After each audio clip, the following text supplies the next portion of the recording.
Shall we start then? Yes. All right, Matthew. Hello. You want to tell everyone who you are, what you do, where you're from, a little backstory?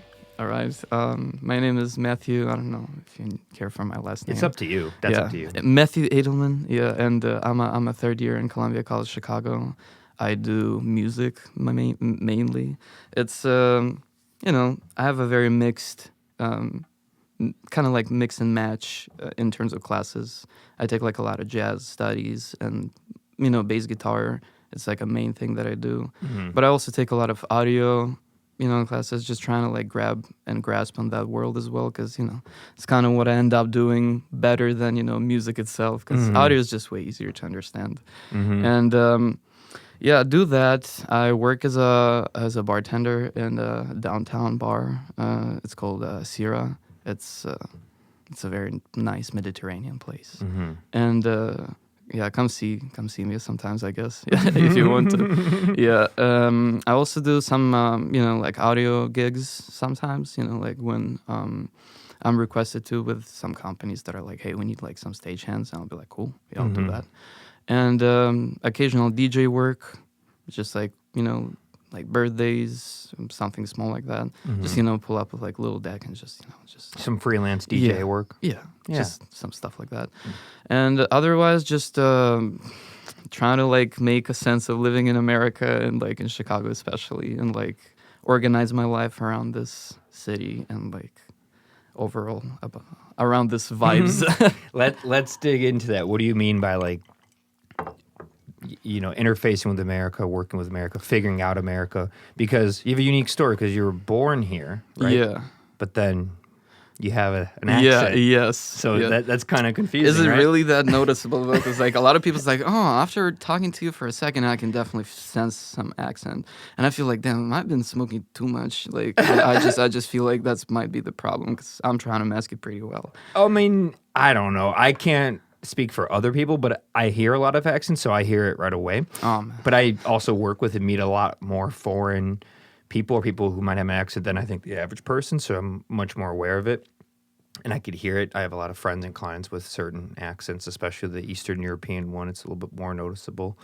But yeah, you were born here, but then you grew up in Ukraine. Yes. So let's talk about that. I was born here, and still, even though my parents told me that they were like showing us a lot of, well, I feel like that might have been the case, because like learning English, I feel like it was a little bit easier for me for some reason. But like they told me that they were showing me and my brother like a lot of content that is like on English. I still remember some of it, like Big Muzzy, for example, is like a very interesting thing. It's like a British a cartoon about like this big green thing that eat clock. And I don't know, it's like, oh wow, no, English is pretty interesting, I guess. Dude's just eating clocks. That's a great language to be doing that. Was this a show you watched here or in Ukraine? It's in here, like just some kids shows. But overall, I never spoke English until I turned maybe like 17, 16. Like I try to like impersonate someone who would talk English when I was like, trying to like go and like buy some cigarettes, for example, because like being, like in Ukraine, it's like, oh yeah, let's exploit the system that people cannot be bilingual in here very well. But I was born here, but I was only 2 when we moved out back to Ukraine. So and you're born in Chicago? No, I was born in Cook County, in Evanston. So like technically, I'm from Evanston. Yeah. But we had an apartment on Gordon Terrace. That's what I know, and I've been there. It's probably been lovely growing up in there, but I was like, oh, whatever, It's, I don't regret, Ukraine at all. And why did your family move back to Ukraine if you were born here? Well, I probably, I had this conversation with my parents a couple of times, and like overall the answers that I got were like, well, we don't really talk about it. Like, it was just like a decision, but like decision was based on 2008, financial crisis, of course. And my father, I know he had some problems with employment. He was working for like a bank, it's a big bank in Chicago. I don't know, there's like one of the tallest buildings near Willis Tower used to be like a big banking like hub. He used to work there, that I know. And he lost his job. And my grandfather, he's He's a pretty sad guy in Ukraine, and he works for a lot of big construction stuff. You said he's a sad guy? What does that mean? A sad guy? A set. Oh, a I set. thought you said sad. No, set. He's Sorry. a set guy because he has a big wig gig in Ukraine. Yeah, he's like a former Soviet Union, former Soviet Union, Communist Party, he was in it. He didn't really believe in it, but he was still a Soviet, Communist Party, representative for building and stuff. I don't know if I'm saying it correctly in English. It probably sounds like a gibberish, but what he was doing specifically, he was, he finished a railroad institute in Kharkiv, I believe. It's one of the biggest Ukrainian cities. Oh, sorry, maybe in Dnipro. It's still a pretty big city. Mm-hmm. I don't remember exactly where. And after that, he kind of started working his way up, and he ended up doing a very big work for Kyiv city. He was just, he was responsible for expertise and, working with the documentation, how things are, spinning around the legal block and how is it like a project manager? It's kind of like that, yes. And he ended up doing consulting for companies after Soviet Union fell over. He was so good at it with such a big, he had a big base of connections and people that he probably saw a lot of crazy stuff. Oh yeah, definitely. A lot of corruption. Definitely. He told me that one time. He said it's never gonna be like 90s in Ukraine before, because he told me one time a guy was late to meeting and he was driving his some crazy car. He came in. He's like, "I'm sorry, fellas, for being late." Just pull out a case of money. He's like, "Here you go for your trouble," and he was like, "Yeah, it used to be like that." He said, people respected your time like that. Yeah. So, some stuff like that. Imagine that happening now. Yeah, no, I mean, it's still a case in some places, that are utterly corrupt. You think still in Ukraine? In Ukraine, we still have a big problem with corruption. Not gonna lie, it's way better than it used to be. But, opening up news, you see a lot of messages they caught this, they caught that, $1 million here, $1 million there, it's just stole this village, head stole property for $1 million and opened things. Did having your grandfather have a more important job, that connection, and then your father, and then also, which we haven't talked about yet, but you being on boots on the ground, a soldier, having all that insight, did it change your perception of the way people look at Ukraine versus what you know? I don't think. To be honest, I can talk about I was just recently there, and talking to people about that experiences. This is just a totally different group of people now. Okay. And what it used to be back then, 2022, is just not people that I used to work with, and it's just talking about it. I don't feel like I have privilege to do that anymore. Yeah. Because I don't know, it's been a moment, and I was back, and it's a different brigade by now. Mm-hmm. So I don't know if we can touch on that. So, but I can talk about it on a personal level experiences, but not. Well, no, I mean you should talk about it on a personal level experience, because obviously you only know what you experience. Yeah, but what you've seen. It's also about talking to people who are there, and I just feel they've just been losing so much lately. I just don't, and I haven't been present enough for that. So talking about this, it's kind of it's hard. Yeah, but of course. Yeah, we don't have to. Yeah, everything else is you tell me what you want to talk about. Yeah, no, absolutely. Yeah. That part. I'm just curious I'm sorry, because it's a very complicated. I can talk about it Okay. How about this? You say what you feel comfortable saying about anything with regarding that, and I won't. Maybe we'll touch that when we'll touch on it. Yeah, we'll touch that when we. It'll come happen to when it happens. Okay. Okay. Cool. 1, 2, 3. Okay, continue. I did not mean to strike a nerve. No, absolutely. I was just. But I respect that because it is very serious. Yeah. And it is not good. It's very sad. It's tragic. It's and just complicated. It becomes a guilt thing because it's you could have been there, but you're not there. Oh. So when you talk about it, it's who you are right now to talk about it. Mm-hmm. That's kind of talking about this to people on the party and be oh yeah, I went through all that stuff, but I don't take it as a it sucks, but still representing something like, especially like in the media sector, you need to be a part of something currently Yes. to like talk about something that is going on. Because I cannot like say I confidently can talk for those people. Of course. Yeah, Not. but for Yeah. myself, it was yeah. But let's step back We'll to get like back to yeah, we'll find our let's way step to back. places. Let's Yeah. let's step back to like to the backstory because I feel like Well, I you were haven't talking about explained. just the '90s, your grandfather, Yeah. and what it was like there. And growing up still in there with grandfather with this type of connections was definitely a privilege, and he paid for our school even. It was like a very expensive private school. Like high school or No, it was like first grade to Oh, like okay. fifth grade pretty much. Like they had like all all grade variety. Like we Okay. had like from like.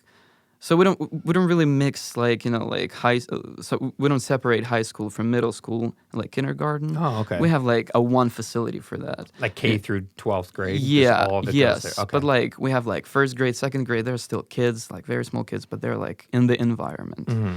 And yeah, it was definitely a thing to remember. But overall, like after I feel like my parents after moving from United States kind of like justified it by saying, okay, well, your grandfather got your father this very good job, and we can be better here than we would have been in U.S. because of economy and like trends overall financially. Mhm. So that was a decision, and we moved. Geez, I would say I was born 2003. We moved 2005, 2006, kind of ish. Okay. And after we moved, it was definitely an interesting time to do that because we went through two revolutions, and just like that. We had Revolution 2014, the most recent one, Mhm. and we had I believe it was 2007, 2008. We call it Orange Revolution. That was also like a problem with corrupt government. People were protesting, but it didn't end up like collapsing the government. Mhm. And 2014 did, but we talk about it later. It was just like it's still interesting, like we're moving there, and it feels like totally normal, growing up in there with all this crazy shit going on. Yeah. And it was just like kind of part of it. So I was too small to consciously be like, okay, I remember America. It was different. My brother probably was because he was like 5. Okay. And he went to like football section here. He had a couple of friends, and he was already can talk. So for him, it probably been like, okay, it's different. So his English is probably different. Oh yeah, my brother's English is definitely way different. He have a heavier accent for some reason, but his English is way better because he was actually studying in He was school. learning it at Yeah. 2, 3, 4, 5 years old. That's Ye- those are really important years. Yeah, but I feel like he also have like easier time because he was a good student, and Okay. I was unfortunately not. I was a fucking menace to society as a kid. I was destroying people's life. That was my job, pretty much. You were always telling me that. Oh, I forgot to say you were once a student of mine. That's how yeah. we know each other. Yes, yeah, But it was I remember you telling me in class, like after people weren't around, we would chit chat, and you were telling me like how crazy of a student you were, and the stuff you would do in Ukraine, like with your friends, like the wild stuff you would do. Yeah, what's up? I feel that also. I've been talking to one of my friends. She's also from Ukraine, and she had a way different experience, but it was similar somehow. She was like a very good student, like kind of like completing all those things, but still, like she got subjected to like drinking and like going to all this crazy shit and like ending up like in some weird places. And I feel like it's just like something that like not spares, like it doesn't spare anyone. It's just around our crazy shit because I don't know, like still growing up, we did have phones and all this, like access to internet, but it was different. Like people really like did some crazy shit instead of like being jaded in phones, and I don't know how because like here is just like a ultimate like it's a very concrete answer for like why people do not want to like go do crazy shit and interact with each other because it's just people. It's like, oh, whatever, I don't give a fuck. But in Ukraine still people were like, oh, fucking let's do some wild shit. Yeah. And like what? Give me an example of some okay, wild shit. well, oh Jesus Christ, well, wild example. Oh God, which one should I choose? Well, let's do the more childish one. 'Cause And to be clear, you're mostly underage, a kid for this. Yeah, stuff. yeah. So, I was like so not you can even talk 18, about yeah. anything because if you're underage as a kid, It's not even that bad. I'm just trying to find like a more like a child story than like some crazy just wild shit.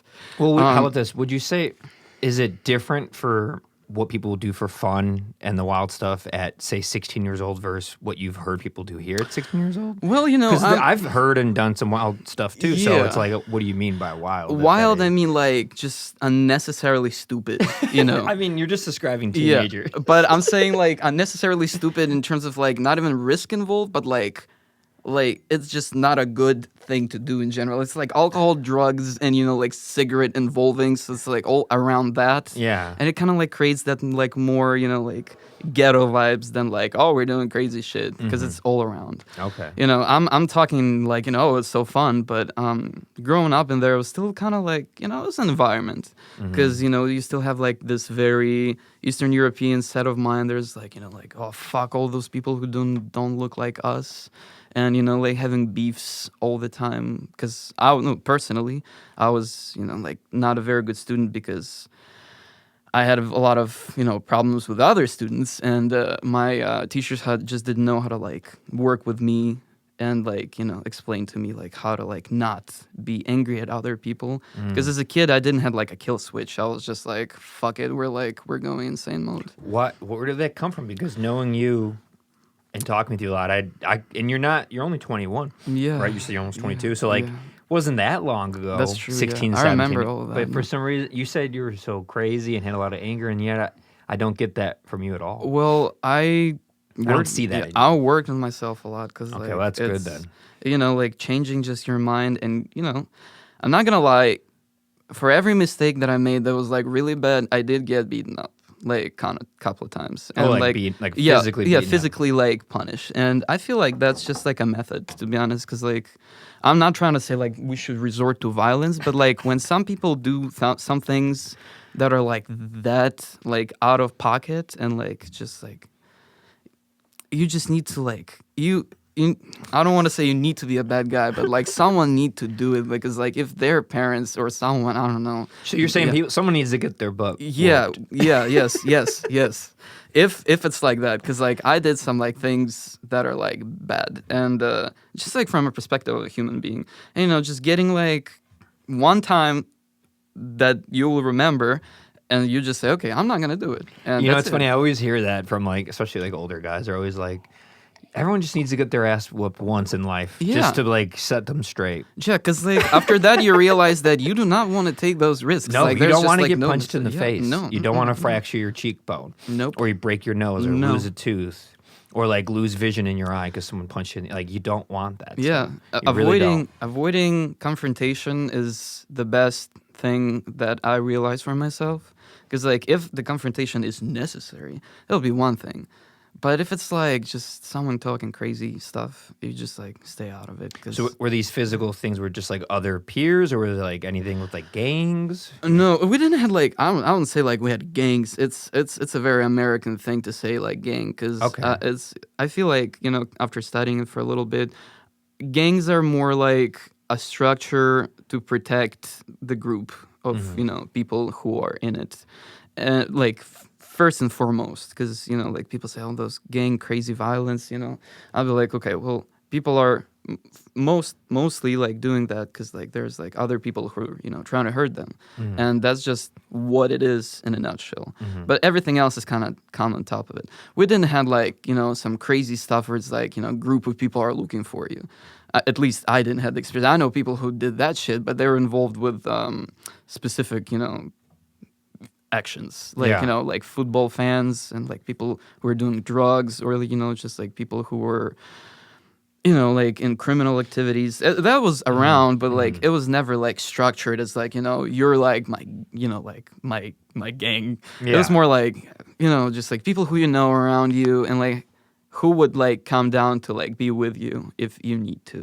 Almost like street crews, just Yeah. close friends that Yeah. you almost establish a crew Yes. without really meaning Exactly. to. Yeah, crew, I would say, because like Crew, yeah. you have people around you who are Sure. like, just like your friends, but when you need them to like be somewhere, they will be there. And you were in Kyiv? What's it? Yes, Okay. yes, it's a capital city. Okay. Sorry, I'm like keep jumping around. No, I just Yeah. for the listeners to establish, like, Yes, this is yeah. Ukraine, Kyiv, Yeah, the biggest Kyiv city in it's Ukraine. it's I would say that this is used to be a big, well, probably still is a biggest city because like after war immigration, I don't know how many people in there currently. We will need to pull it up, Sure, but like sure. it used to be the cap. It's still a capital, but it used to be the biggest city in terms of people.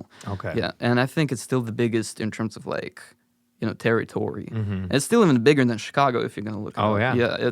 It's massive. It's big. It's big. It's old. It's a big city. It's a very old city. You know, first of all, it's been established in like 8th century. Oh, You wow. know, and I might be even wrong. It might be even earlier. Could be older, yeah. Yeah, because like speaking about the backstory of Ukraine, it's like all the crazy Vikings coming in like down the Dnieper River is a very conveniently.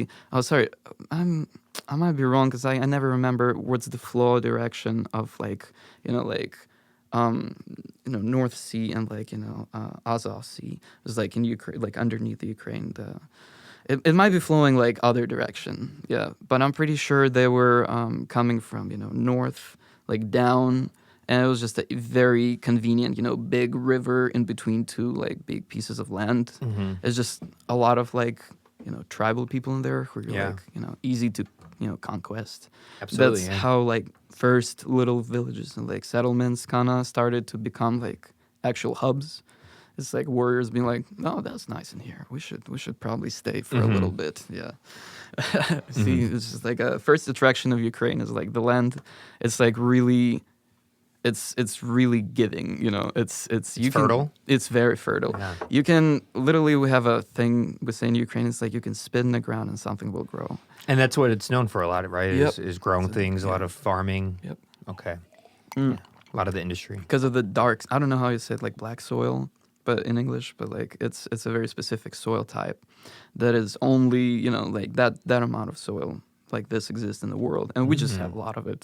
It's like really nutritionally dense. Yes. Okay. Because we had like Ukraine used to be like a very seismically active place. We have like a lot of different resources, like a lot of very specific chemical compounds that are only produced in Ukraine that are Russia trying to capture right now.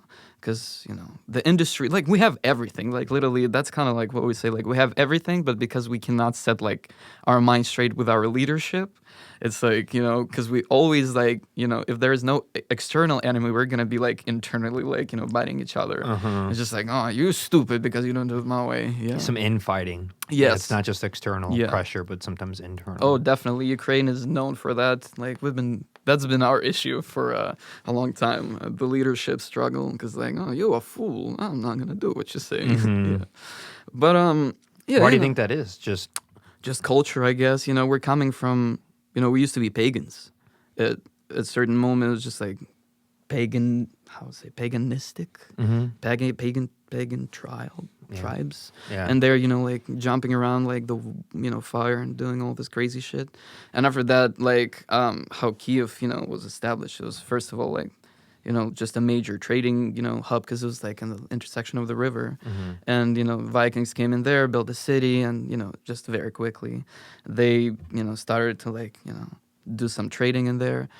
And after that, people started to, come down because, like all the trade and all the goods that you can get in there. And from Europe, because it was like, the crazy land that people were still exploring.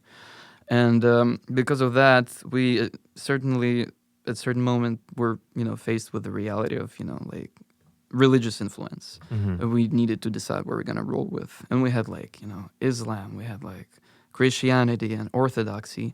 We end up being Orthodox. So one of our beloved kings, he was just like, okay, we're now Orthodox, and everyone must be Orthodox. And people are like, I'm sorry, bro, we are like not with it.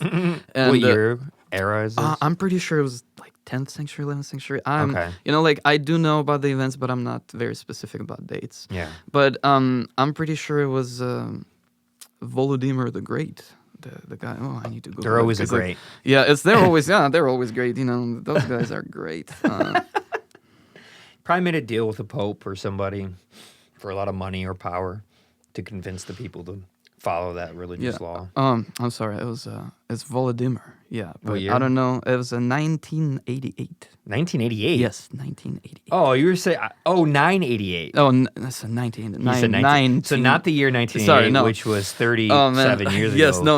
It's But 988. Yeah, I'm sorry. I'm just automatically saying which 19. Is instead 1,037 years ago. Yes. You got to take 1,000 years off. Yes. That one. Okay, long. So you were close. You said 10. You were very close. Yeah, you were right on it. Yeah, absolutely. And guy just said like, okay, everyone dip in the river. We're now like Orthodox, and we're gonna do it. And he's eventually end up being dead for that. And he went on like Getting assassinated. No, not really. He just were roaming around on some other type business. He was cruising, trying to like collect some money from people. And he's like, hey, people, give me my money because like I'm the Tsar of the land. And some pagan tribes were like, well, first of all, buddy, let's start with that you're like Orthodox Tsar of the land. And we're like still, you know. We're not. We're just not. And we're going to take one of your legs and like strap it to the horse, and another one of your legs and strap it to the horse, and then we're gonna like make them run in separate directions. Ooh, he got one of those. What's that called? It's like a very specific one. I can pull it up and give me a second. Don't they like tie your arm, all your limbs? Probably limbs, but in every direction. I'm pretty sure it's both of your arms and legs, just to be sure. You know, like all four of the options is explored. There's no way you live long after that one. Oh yeah, you bleed out probably within minutes. At least you have some time to think about something pleasant. At least you can't get up and see yourself. Yeah. Dismemberment by horse. Okay. That's a brutal way to go. Yes, absolutely. But what's even crazier, how his wife got back on them for that. How? Well, she became a queen after that, and she really didn't like the gesture. Mm-hmm. So she invited all of the important people from those tribes and said like, okay, we can have our differences, but like we need to still make a thing out of it. So like, how about we go and take like a friendly bath together, and they went to like sauna, and sauna was set on fire, as well as their back home place, because she like pulled up like a full army in there, and they're like, just killed everyone. Yeah, just killed everyone. Yeah, and burned them. And yeah, she was a great woman. That's also a thing.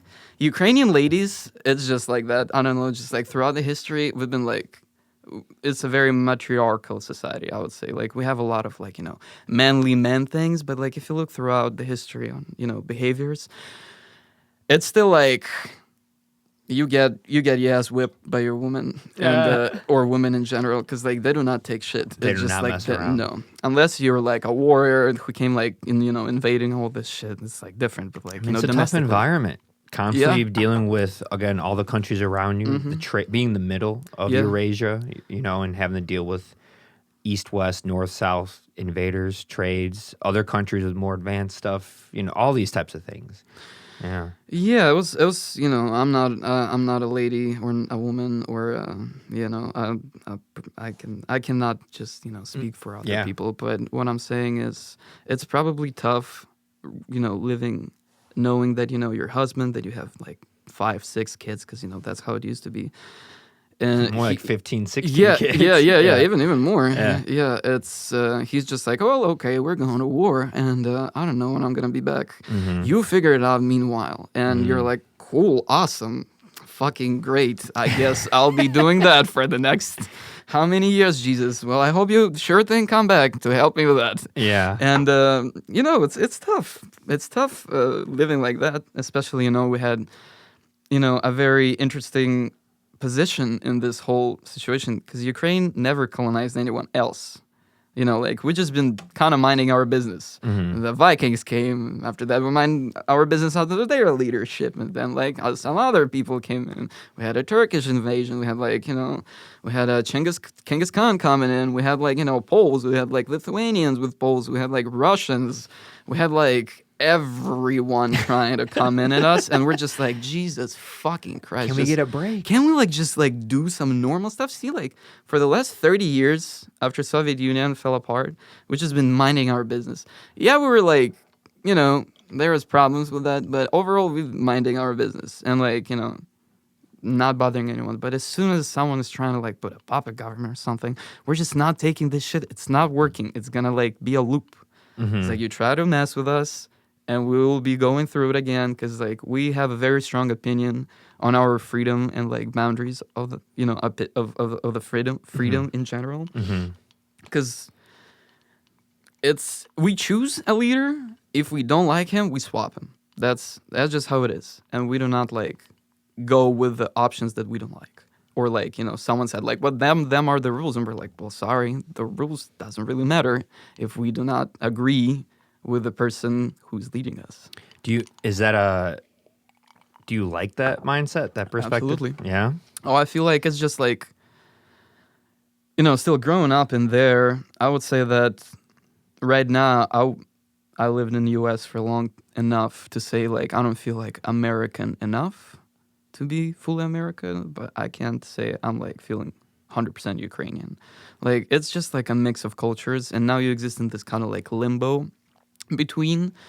And I would still say like I'm trying to project my values that I developed in Ukraine for my like American life, but still like it's so different. You just need to make a lot of, you know, like kind of like exceptions or, you know, like kind of excuse a lot of things, but just not to disturb other people, because, you know, it's America. You're a guest here overall, and that's how I feel. Like I'm just here observing. Like it's, you know. What are some things that you would do that would disturb? Like, what something you would say or do? Well, you know, in Ukraine, I take way more action if I don't like something, and you know, I had some experiences, you know, like actually, you know, like vandalizing some spaces and like, you know, destroying property, because it just fucking sucks. Some things I don't like them; they need to be gone. Yeah, for example, I had a couple of instances when I was arsoning a church. Yes, specifically 3 times, and Why? Because I don't fucking like church. Church sucks. It fucking sucks. I'm sorry. It's to break it down. You burned a church? Yeah. 2 times I tried, and 3rd time was actually a fire. That's a pretty solid one. Yeah, and did the church do something to you? Or well, specifically, let's talk about that. Let's talk about church in Ukraine. Well, first of all, I have a specific history, like specifically very big beef with God. like physically beef. Because in Ukraine we have a large amount of churches, you know, like we're a really old country, and in Kyiv we have like all those crazy dungeons that are like thousands of years old, and we have like actual people who lived 1,000 years ago buried in them, like in, you know, like, and they are there. You can physically go and check it out, and like catacombs. Oh yeah, absolutely, catacombs with all the, you know, like saint people remainings, and they are laying in there, you know, like in coffins. And it was like a school trip we took, and we went one of those, specifically the Saint Sophia one. It's an insane place.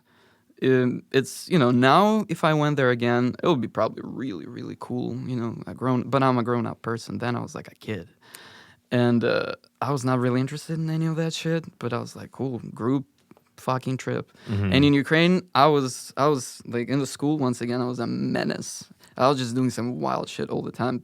People were not fucking with it a lot, but I was still like being a goofball and just like running around and be like, just doing some weird stuff, you know. Why do you think that is? If you were at like a nice school and you had safety financially with like your family, your parents had good jobs. Yeah. What you normally don't hear that.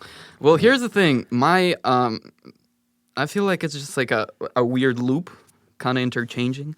My mother said that when she was pregnant with my brother, she was like, you know, it's a mood. Like, I don't know, it's a womanhood, as she was describing it. And she's like, okay, well, when you have a kid, you kind of feel how he's going to be when you're pregnant with it. And she said, like, she was barely, like, able to listen to, like, any loud noises when my brother was born, or, like, she was pregnant with him. She was, like, really, you know, sensitive to things. But she said, like, my brother was also like, I don't know if that's, I can't say it's like, I'm 100% sure she said that, but she said like they were planning on him, like more than me. And I was more like a spontaneous thing that just happened. And my mom said that she was pregnant with me. She was just like, listen to System of a Down all the time. She said like, just like some wild shit. She said like, I just felt like something crazy was brewing. Like I was just like, Jesus She manifested it. Yeah, no, it was just like that, you know, like she said she was driving her Buick in Chicago and just like, wake up, bitch of makeup. And it's just like inviting, and you know, I just feel like that's also interesting that I really like System of a Down. It's like used to be one of my like most listened bands ever. I fucking love System of a Down. Been listening to it since you were in the womb. Yeah. No, it's like for real. It's like I've been listening to this before it was even mainstream. Like it was like fresh back then, man. Yeah. And so you just think it was just it was just in your mind. Yeah. Just who you were at first. I was born, my mom said I was born in a weird way. She said like I had like this look of like a person who was like fully developed, but like was confused what the fuck is going on. So she said like I have a theory that you like died like in some stupid way and you're like, what the fuck is going on? Just like getting reborn real quick and you're like, oh hell no. I was like, again? Like you have memory from the previous life just yeah. embedded in your DNA. Yeah, and she's like, you look so confused like all the time. You're like, fuck are you people holding me? Like, you just like, what's going on? So you would say you're like very much naturally anti-establishment. Yeah, I would say so. But my mom said when she offered me like some food, I was like not like against it. I was like, I actually had like a weird look. She said it was kind of freak her out. She's like, I was like, yes, please. Yeah. But after all, it was gone. I was a very quiet like toddler. You know, like I was actually like, you know, minding my business. She said like, you lay me down like in a specific way, I'll like stay like that. When my brother was like fucking crying, like all crazy and, you know, being loud. But after that, it switched. My brother became more settled down, like for his teenage years or like kids' years. He was like actually studying in school, you know, like doing things, you know, working with, how do you say, tutors? Yeah. And he was just generally keeping a nice pace, you know, like in terms of his academic, you know, progress.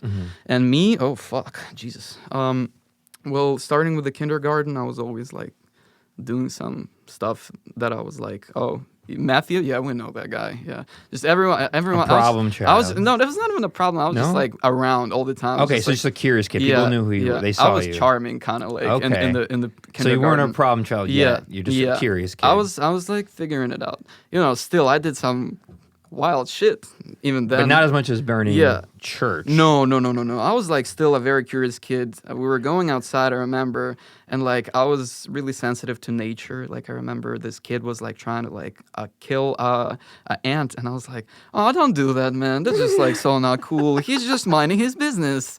Like, damn. And I was always trying to talk to girls. It was like also like my thing. I was like always trying to be like around and be like, what's up? I was a very chubby kid. Yeah, throughout my life. But back then, I think I was still like normal.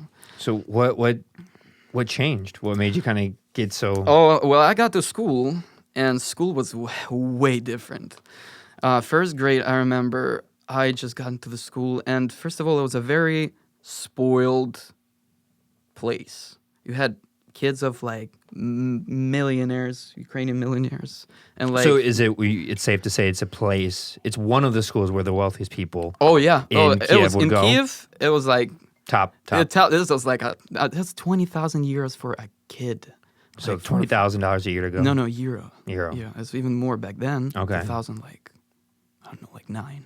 Okay. That's a considerable amount of money. It's like going to a really nice university. Yes, absolutely. But for kids. And I got kicked out of the first grade to the kindergarten because I was just like couldn't like lock in on you know like pay much attention to like lessons, and I was just going to the bathroom, and I still remember very vividly the activities that I was doing. Instead of learning, I would go to the bathroom, I would take a very nice piece of like paper, you know, like the one that you just like wipe your hands with, just put it under the water, make it really wet, and just hold it like this, put it on my face, and do 2 holes in it, and just like stand around like this for like 5 minutes. Oh my goodness. I don't know why. Maybe weird I was, stuff. I was like, kids are weird. Yeah, I don't know. You know? I just know. I don't know why I did that. Like back then, you know, it's like even before you're conscious, is kicking in. It's like it's then before you're like, oh shit, I'm actually a human. What's going on around me? I feel like it just happened to me like when I was like, it's like older. Maybe 2 years later. But before that, I was just like completely like in it, and I was like running away from like my classes to go to computer club. They had like Counter-Strike and like GTA 2. It was or GTA 1 even, like on the old computers. It was like interesting, and it was way more interesting than paying attention to like some fucking like whatever they were talking about, math, whatever. About numbers, I don't know. Yeah. Plus, it was a private school, and because of that, there was no like like closed doors or something. You could easily like go somewhere where you want. And I would just go and hang around with 11th graders, like 10th graders. They have like Playboy in their classroom because every single class had their different classrooms. So you were like 8 years old, even less, like roaming 7. around the school, hanging out with people who were 7. twice your age. Yeah, I used to fight them. Yeah, yes, legitimately. I would just say some crazy shit, and they're like, "Oh, you little motherfucker said that to me." I was like, "Yeah, I did. What are you gonna do? I'm a kid." And after that, we're just ending up like brawling, and I was a pretty fat kid. It was not easy to fight me like that, and that's how like I can't imagine being 16 years old and fighting an 8-year-old. I would feel bad. Shit, they don't give a fuck. I would be like, I can't hit an 8-year-old. No, they didn't hit me. They were just like, pushing like, you around, shoving you, hugging you, bear hugs, squeezing you and stuff.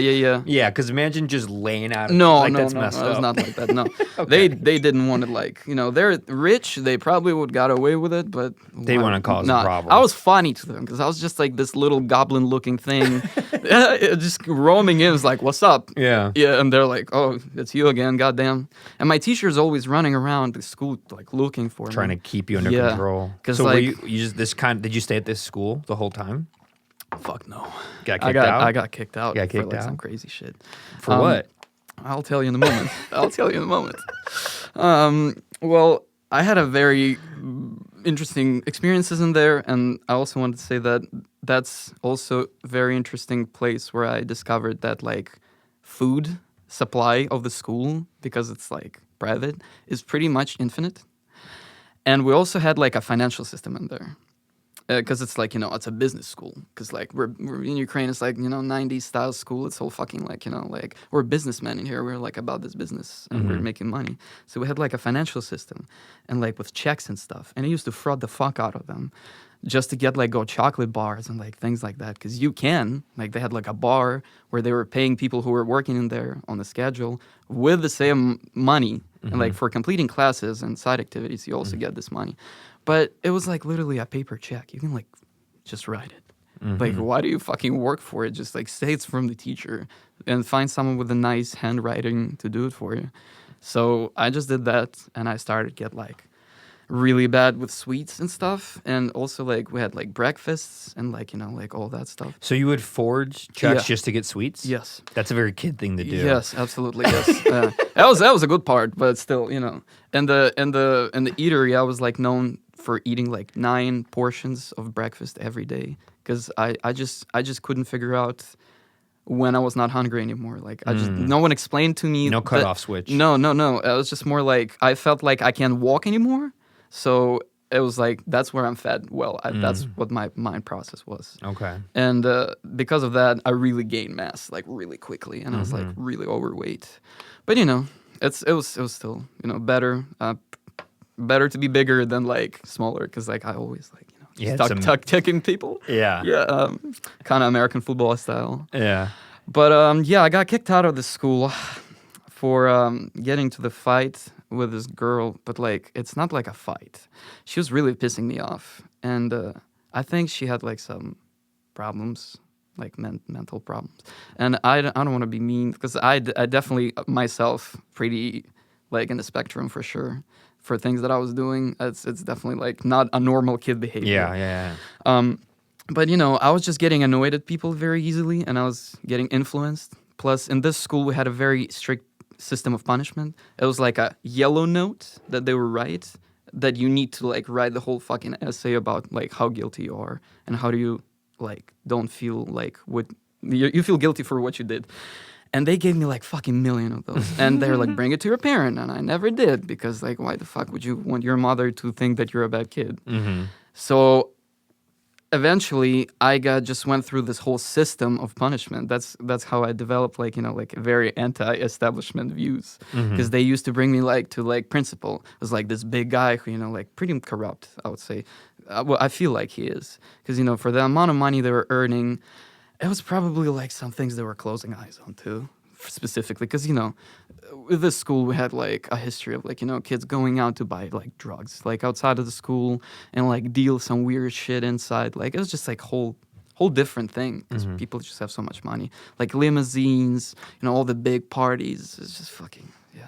Yeah, what people don't realize in the schools that have a lot of money, private schools, things are usually actually worse because they have the money to circumvent. Oh, absolutely. Yeah. They can circumvent the law. They can pay off. A parent can make a donation and get their kid out of trouble to the school or to the church that it's associated with or whatever it is, however you want to hide it or money launder it. Yeah. And the kids also have access to the expensive drugs. They're not getting the crappy stuff as much on the streets. They're getting cocaine, MDMA, acid, better weed, just stuff like that. Better access to alcohol, like things that it's harder for kids that are poor to do. People usually associate like bad schooling and violent stuff with poor kids. And you'll get that, but the problem is like they don't have the money to get out of the situation, so they get it. Yeah. They got to deal with the repercussions. They got to go to juvie or go to the alternative school. Oh, yeah. Whereas rich kids, they won't go to juvie or go to the alternative school. They just pay their way out of it. Or their parents know somebody, Yeah, I definitely dealt with both parties because, like I went through, like being kind of like with money in my life. Like not me specifically. I mean, I did get a lot of money. I'll get to it later. There's a lot of things we're getting to later. Like, it's just like a long. It's a lot of things. We never finished why I got kicked out of the school. You say you were fighting a girl. Yeah, so I didn't fight her. How old were you? I was Jesus. It was like a third grade. I'm pretty sure. Oh my God, you only made it to 8 or 9 years old. Yeah, it's like 2 years I spent in there. That was just like miserable. They did not take me very well in there, and I just really got easy to like get into this rage mode. I remember that very good. And like it's really easy to get lost in it. It was really hard to like snap out of this, state of like just rage for me. And like we were talking some shit and she just said something and like kind of pushed me around. And I was like, oh my God, no, that's it. And I just like kind of kicked her in the butt. Like with my leg. Like, like in school you would like just have people like boom, just right in the butt. I don't know, in Ukraine we had that. And she was like out of it. She's crying. I don't think it was really not that hard. But we were going to it was a school trip. It was not even like a year. It was like during summer. It was like a school trip. And I already made it out of the school year. And they just like, okay, school trip time. And that happened. And my teacher's like, okay, you're not going with us. And I'm like, what? She's like, your behavior is absolutely fucking killing us. Like, you're not going with us. Your parents are going to be here to pick you up, like, in a little bit. And I'm like, oh, shit. And I just went in this absolute psycho mode. I remember I just, like, started, like, being, like, absolutely uncontrollable. Like, I went inside of the school, and they put me, like, in this waiting room, which I broke out of. I ran around the school while they were trying to chase me, like, literally, staff that was there. And I was fucking, like, hiding. And then I made it to, like, computer class. Sorry, no, it was like not a computer class. It was I was a psychologist class because they used to send me into psychology and like fucking like they're like, what do you feel like about this picture? And I was like, what are you trying to get out of me? It's like, what are you trying to get out of me? I don't really understand. I remember they had like cool bubble thing that was spinning. It was pretty like 2000 core. Yeah. It was like just like it's like it was like so how do you think about this picture? And you're like, I don't know. It's just like I'm fucking look like Apple, but whatever. They were just trying to figure out if something wrong with me, which I was pretty sure nothing was wrong. They were just like trying to understand why am I doing it. And, I mean, something's not right. Yeah, if but you're like constantly getting in rages and not thinking clearly. Yeah, but let's get to the interesting part. Yeah. So like I come in. I don't remember. It was not a psychology class because they had computers in there. So it was probably like some computer class.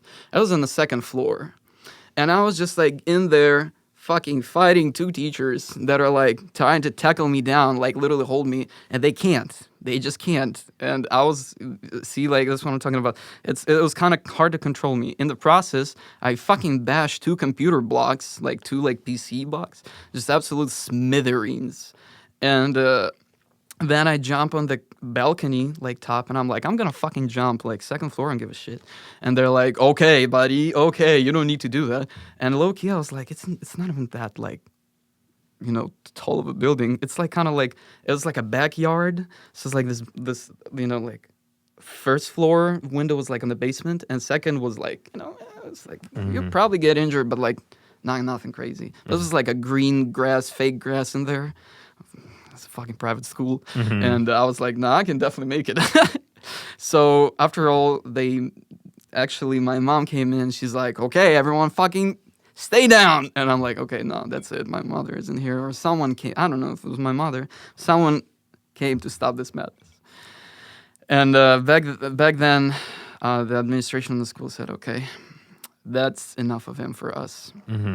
We're good. Enough of Matthew. Yes. And they kicked you out. Exactly. And where'd you go after that? I went to the normal school, and I'm like a public school. Yeah, public school. Yeah, but where my mother used to go with her brother. Okay. But back then, I also had problems with my mother, and I moved to my father for the first time. I used to kind of like hop in back and forth, and living with my father was a totally different experience. Even after they broke up, it was a totally different experience living with my mom without my father. But I don't want to get into the family business. Sure, it's of course. Like, whatever. Yeah. Living with the father was totally different story. He kind of like cared for a little bit, but after that he realized that it's really hard. It's really fucking hard to be my father. Yeah. And you definitely seem like you give people a run for their money. Yeah. At that age. Yeah, I definitely So I moved. I think I went to the new school for a year. No, actually, you know what? I'm lying. My mom used to get me a private driver to this school. Whoa. Yes, private driver. Yes. Yeah, I'm sorry. I can see how bashful you are saying it. I'm like, God damn, how did I forget about that? How did I forget about the private driver in Ukraine? Yeah. But it was a fucking cool man. His name is Vasya, and he was the man figure in my life. He was, really? Yeah, he was like this big, like old, like not old, he was like maybe 50. And he used to be like a powerlifting coach. Or he was in the military, and he's like a big motherfucker on the BMV. And like every morning I hop in, I'm like a fucking little privileged kid. And he's like, good morning. And I'm like, oh, good morning. He's like, and I'm like, sorry, what? He's like, I don't see a handshake. And I'm like, oh, okay. And like every morning he would make sure I give him a solid motherfucking handshake. One time I tried to do it left. He's like, nah, no. I want the and it's right like, hand. you don't do it like that.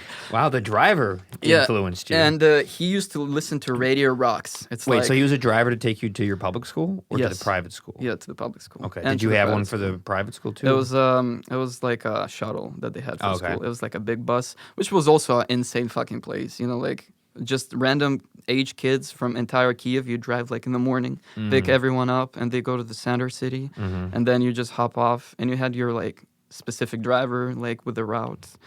But I also wanted to say, like, as a quick recap, I also had like a lot of different shitty stories in this place. Like I one time put someone's iPhone underneath the shuttle just because I thought it would be funny. It got ran over? Yeah. And my father, like, said that.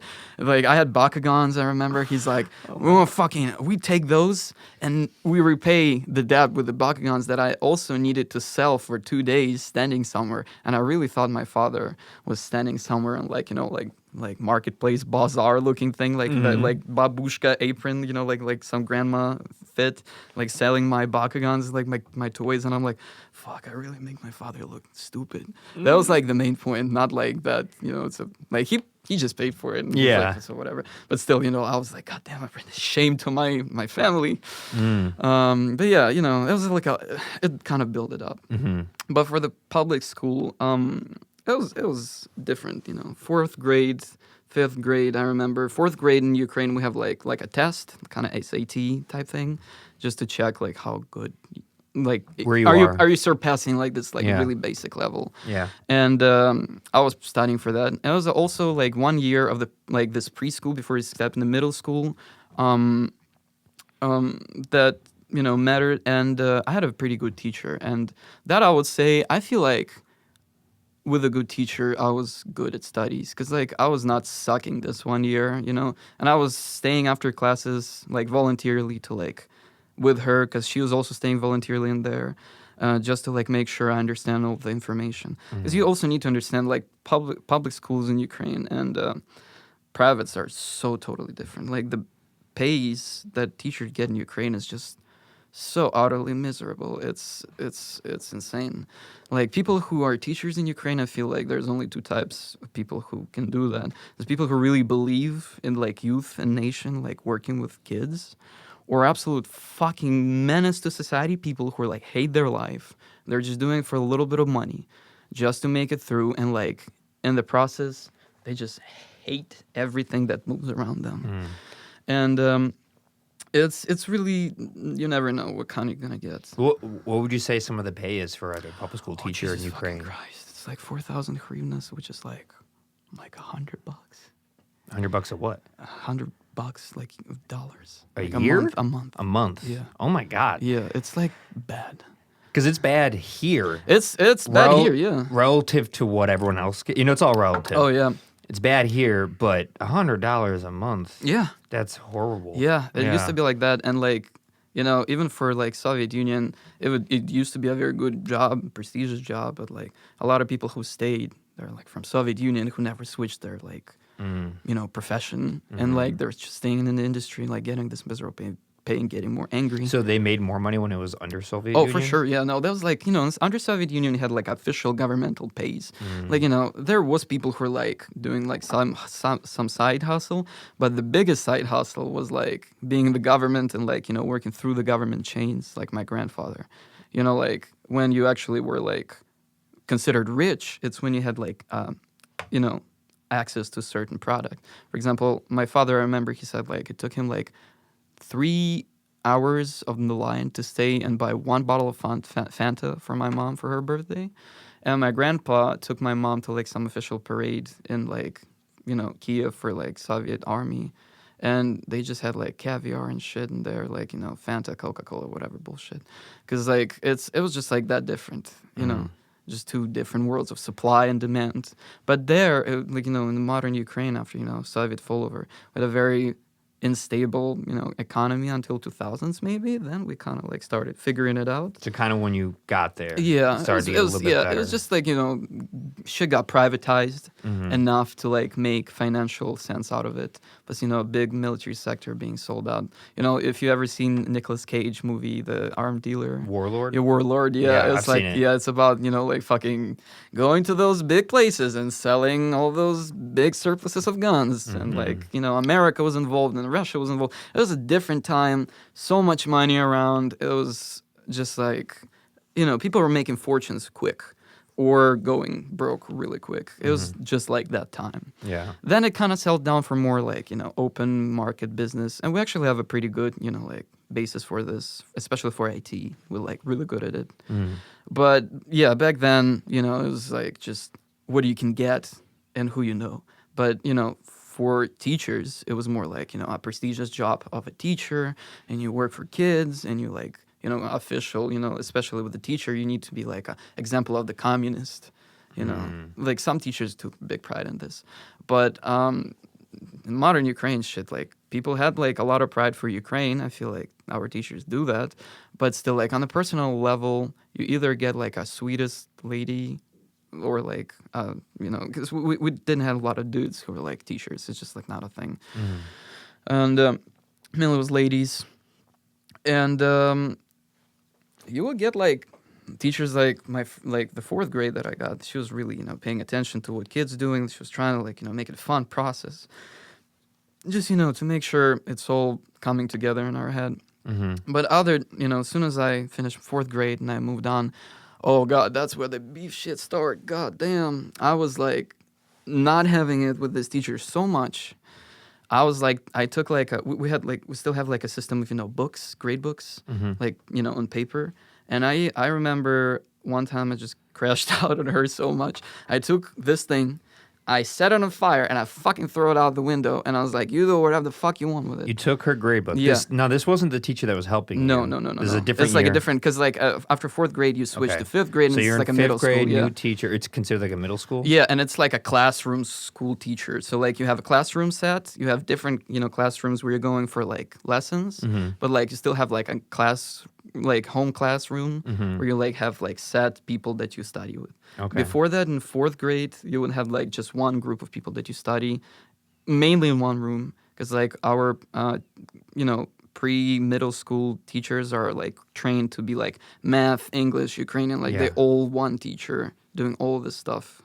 And then you move on, you have like specifications. That's kind of how it is here too. Yeah. Most public schools are like that too. By 5th, 6th grade, you might start doing more focused social studies, math, art, Yeah. So by 10 years old, you're in 5th grade. Where did you have a lighter on you? You just like It was so easy to get, Jesus Christ. Like, it's like in Kyiv, we have like grandmas who are like bootlegging cigarettes. Like just like buy one because they know like all the kids want to smoke, but they don't have money for just the whole grandmas pack. on the street selling Yeah, cigarettes? just like fucking And Classic. they sell lighters and You they don't sell see that a lot. matches. No, not here, not here. No, they used to cigarettes, fucking matches, whatever. Then knives. They sell everything. Like you go to the underground of the subway system because in Ukraine we have a pretty big underground system. It's not like L in Chicago where you like don't have a lot of space. There's like little facilities around it, like like big tunnels, and then our underground was designed with intention of nuclear war, and it's pretty deep. So like, there's just like whole complexes around it, and there's just like people who deal like food, flowers, fucking like mass business unregistered going on around. Just massive like black market stuff. Oh, absolutely, yeah. Clothes, whatever. You can even get like a prop gun. It's just like such a. Sounds wild. Yeah, it's you can get. Or Whatever. I guess you could say normal to you. It's normal, to be honest. Yeah, it It's sounds like wild to everything. me. Yeah. Whatever you want, man. Yeah, whatever you want. They sell it to kids, but like not to literal kid. You just need to be like, okay, I want that. They're like, yeah. So you got a lighter. I that didn't have a lighter. I had a matches. I'm pretty sure. You got matches and from I the grandmas. stole it. Yeah, and I just fucking like set this bitch on fire in the bathroom, and I came out, opened the window, threw it out. There's like side notes and shit that fly over the place. And like students from my class watch me and they're like, all right, let's get that motherfucker. And I was running away from them. And like amount of times I was just standing like 1 versus 5 or 6. It was crazy. Like my What'd life. the teacher do? Teacher just yell at me and go crazy, and they're like, I'm gonna call your parents, they gotta destroy your life. And I'm like, nothing can destroy my life more than I already did. Oh my like God. certain So much self-destruction. yeah, certain moments in my life I was like, what is even the sense of calling my parents to principal if you can call me? I'm on the ground. I was still like trying to be like a smart kid because like I knew a lot of good words and I used to read a lot. I was pretty like You're trying to outsmart everybody. yeah, like they thought I would be like this like crazy kid, but when it comes down to conversation, I was like, I deeply regret. My condolences. I understand the consequences of my actions, and they are utterly disrespectful. You probably didn't mean just any like of it, did not you? not really. But you were just trying to play the game. Yeah, and I was just like trying to be deep with them because like you don't expect this shit from a kid. So did you get expelled for that? I mean, setting a book on fire and throwing out the window is not good. No, I got. I mean, I did a lot of shit in there. So the reason why they removed handles from the windows in the school was me, because in Ukraine they contracted some company that just put like handles on the windows and windows, but the handles were like you take one handle, put it in place another one, it will work. And I used to sneak out of the school, just like get the fuck out, because I don't really. There's just not. Sometimes there's just nothing to do in there. It's just like world around you is just so much more interesting. Yeah. And you just sneak out. No one really people looked for me, but like after I spent some time in this school, they just stopped because you can't do like. You can't stop a kid like you. They realized there was just like nothing they can do except like just get me out of the school. And it's even like in fact. My mother graduated the school. She knows the principal and everyone around. So, she's like deeply involved in this. So she's like, she understands the situation. And even she's like, oh, fuck. You guys figure it out. Good luck. And, I was sneaking out of the school. with a handle, like in the basement, just like, open it. Mm-hmm. But after they realized I do that, they start removing handles from that specific window. Wow. After that, I would go to another window somewhere randomly in the school and just steal a fucking handle and put it in the place and still sneak out. So they start removing all of them. So you're the reason why your school removed all the handles from the windows. Until I came to this one crucial moment. I remember we had this really stressful situation. 2 girls got caught sneaking vodka, like in the school and drinking it in the bathroom, and it was just something involved with some crazy shit. I don't know, like some bad influence around. Because it's like even though it was like still like not that bad, we had like fair amount of fights, and I even did racketeering in the school, which I'll get into in a moment.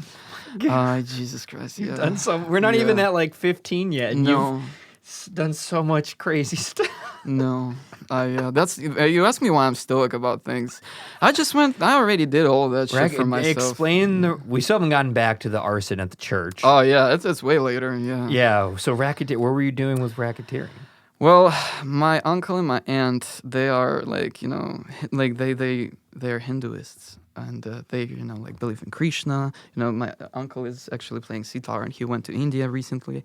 And they were bringing me around. They're musicians, and I love my uncle and I love my aunt. There's always like pleasant time. And I went to like Hindu, how do you say, Hindu church? Was it they call them church? Temple? Yeah, probably temple. I don't know. Probably temple. And I remember the first thing is just food. The curry they made. I was like, what the fuck? That shit is so good. Yeah. I was just sitting there. I was like, I don't care what you're doing here, guys. This shit is like, it's insane. Amazing. It's out of this world. Great food, yeah. And then I started to tap into this, and they brought me with a couple of times. Mm-hmm. Plus, my uncle used to be a guitarist in this very important punk band in Ukraine. It's called Dimna Sumesh. And I really recommend listening to them. It's like early 2000s, like, kind of like Deftones / Nirvana inspired, like punk rock. And they're like very, very anti-establishment as well. Okay. And what was the name again?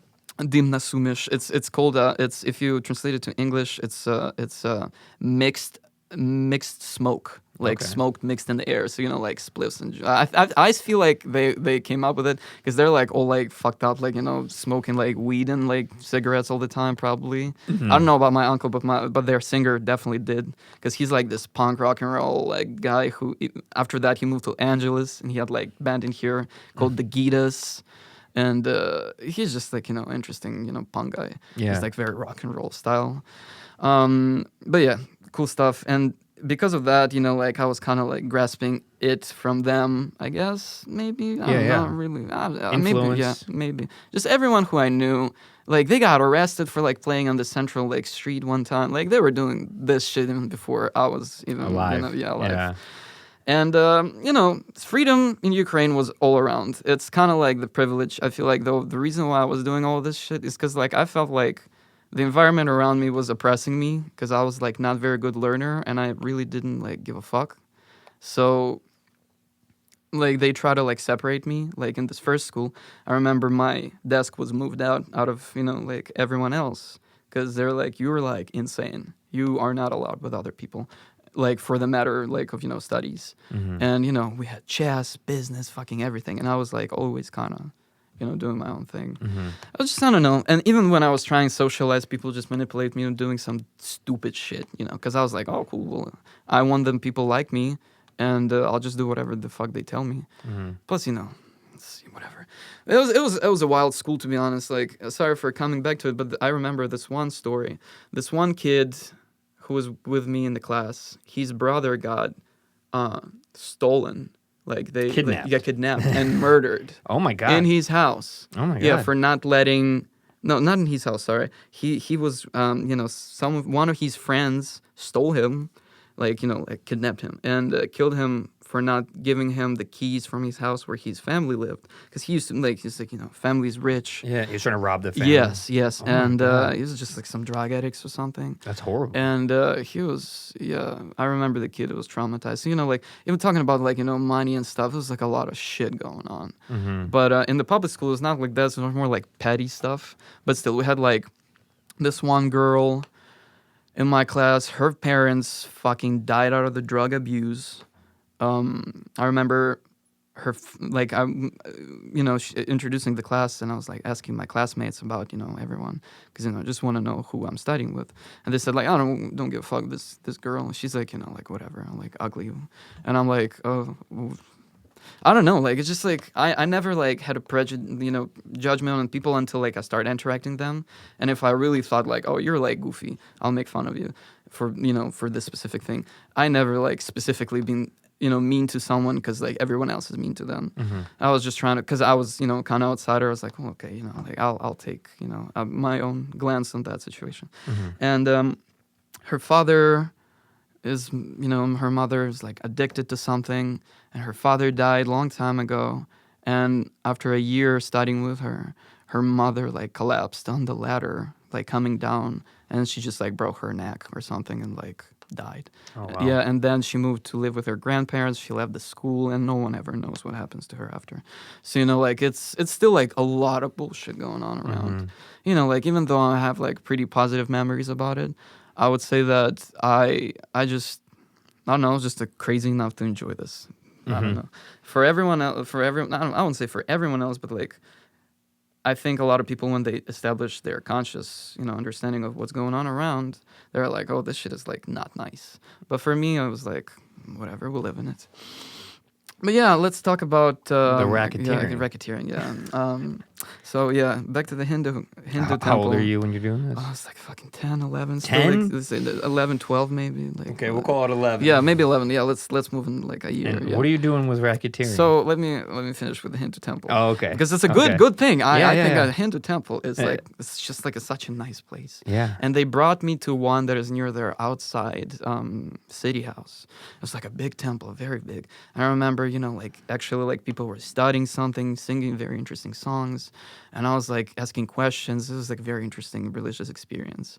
And on the exit, there was like this guy who was like, oh, take like a little like bag, like with like bids. And I was like, oh, that's so fucking cool. And I gave him some money because I did have some money. And it was just like a free donation. It's like, I don't know, maybe less than $3. Like, and I got this thing and I was meditating and yada yada. And sometimes passed, I forgot about it. But then I looked at this baggie and I was like, that's a very interesting baggie, because like the way it's structured, it's like a lot of like secret, little like pockets. Because the way they pray, they would like sometimes put it in like this little like pocket thing that they have, like it's like a beanie, but like just a little pocket, and they put the beads inside and they just start praying like this, like just holding it inside. And I just thought that looked so fucking badass, because all the like old Soviet criminals, they also have like beads, and like they just always spin that bitch and be like, what's up, and just it's like all aggressive like criminal shit. And I thought it would be funny to implement it, but like reading like Hindu like prayers, it's like Hare Krishna, Krishna Krishna, Hare Hare. I was just like walking like this, and just for fun at first, I like eatery used to be like the center of all the bullshit, of course, because like everyone is collected in there at certain moments, because like there's lunchtime, everyone fucking goes to the lunch break. And I was there residing, of course, because like I was trying to get some food. That's just like my main motivation in the world, in this life. Like back then, just get like a little pastry with like some jam in it and like some drink, Capri Sun or whatever, just like some kid shit. And I haven't had much money because my mother, she used to monitor how much money I get, and that was not much, especially for a kid, because I was like whatever. But I really wanted more, and I wanted more food. That way, I just started to like being funny with like older guys in the eatery, and I was like, "Hey, I'm a racketeer. Give me money." And they're like, "Ha, that's funny as fuck. Here you go, little man." And they just gave me like 5 hryvnias, just like Ukrainian currency, 10 hryvnias, just like some change, pretty petty much. stuff. Yeah, just it was funny because I was just like kid walking around being goofy. But what they didn't realize, this money was enough for me to invest in someone who would be doing a physical job. So after a couple of days of goofing around like this, I actually was like, oh, wow, no, that's actually like some money. And I knew like older guys because, I talked to people, and I used to like also like sneak out of the lessons and just go fuck around, like spend time just in the hallway doing whatever bullshit.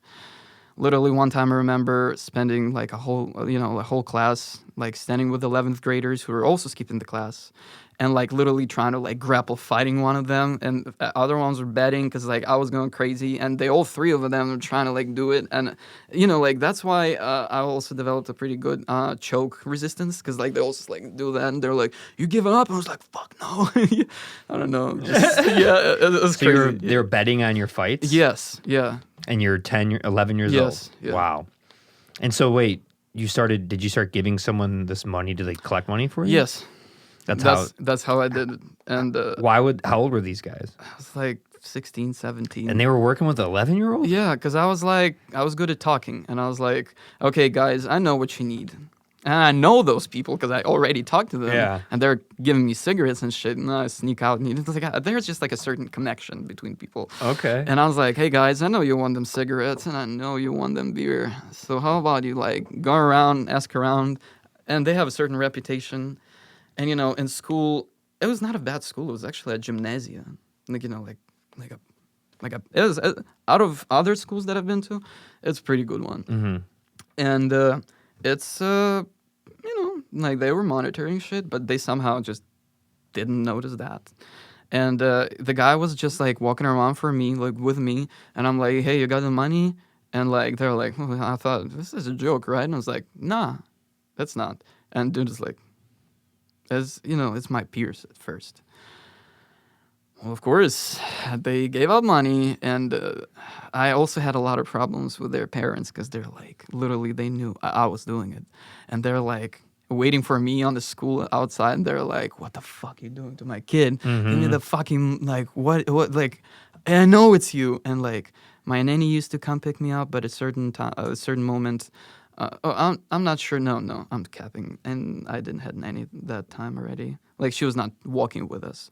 But, I was in the school for a long time. So I think it was like maybe like when I was in the 6th, 7th grade. It was still around like, 12, 13. Right. So you're like a little kid, like preteen. Yeah. Yes. And you're hiring the older Yes. Mates, kids who have gone through puberty, so they're bigger, yes, scarier, yes. 16, 17-year-olds, so they can buy, so you can give them money. How much percentage would you give them of what you would collect? I would literally buy them like what they wanted to. Okay, so you take the money, buy them cigarettes or booze or whatever. Yes. How did you buy it if you're only 12? The people at the black market on the tunnels. Yes. Okay. Yeah.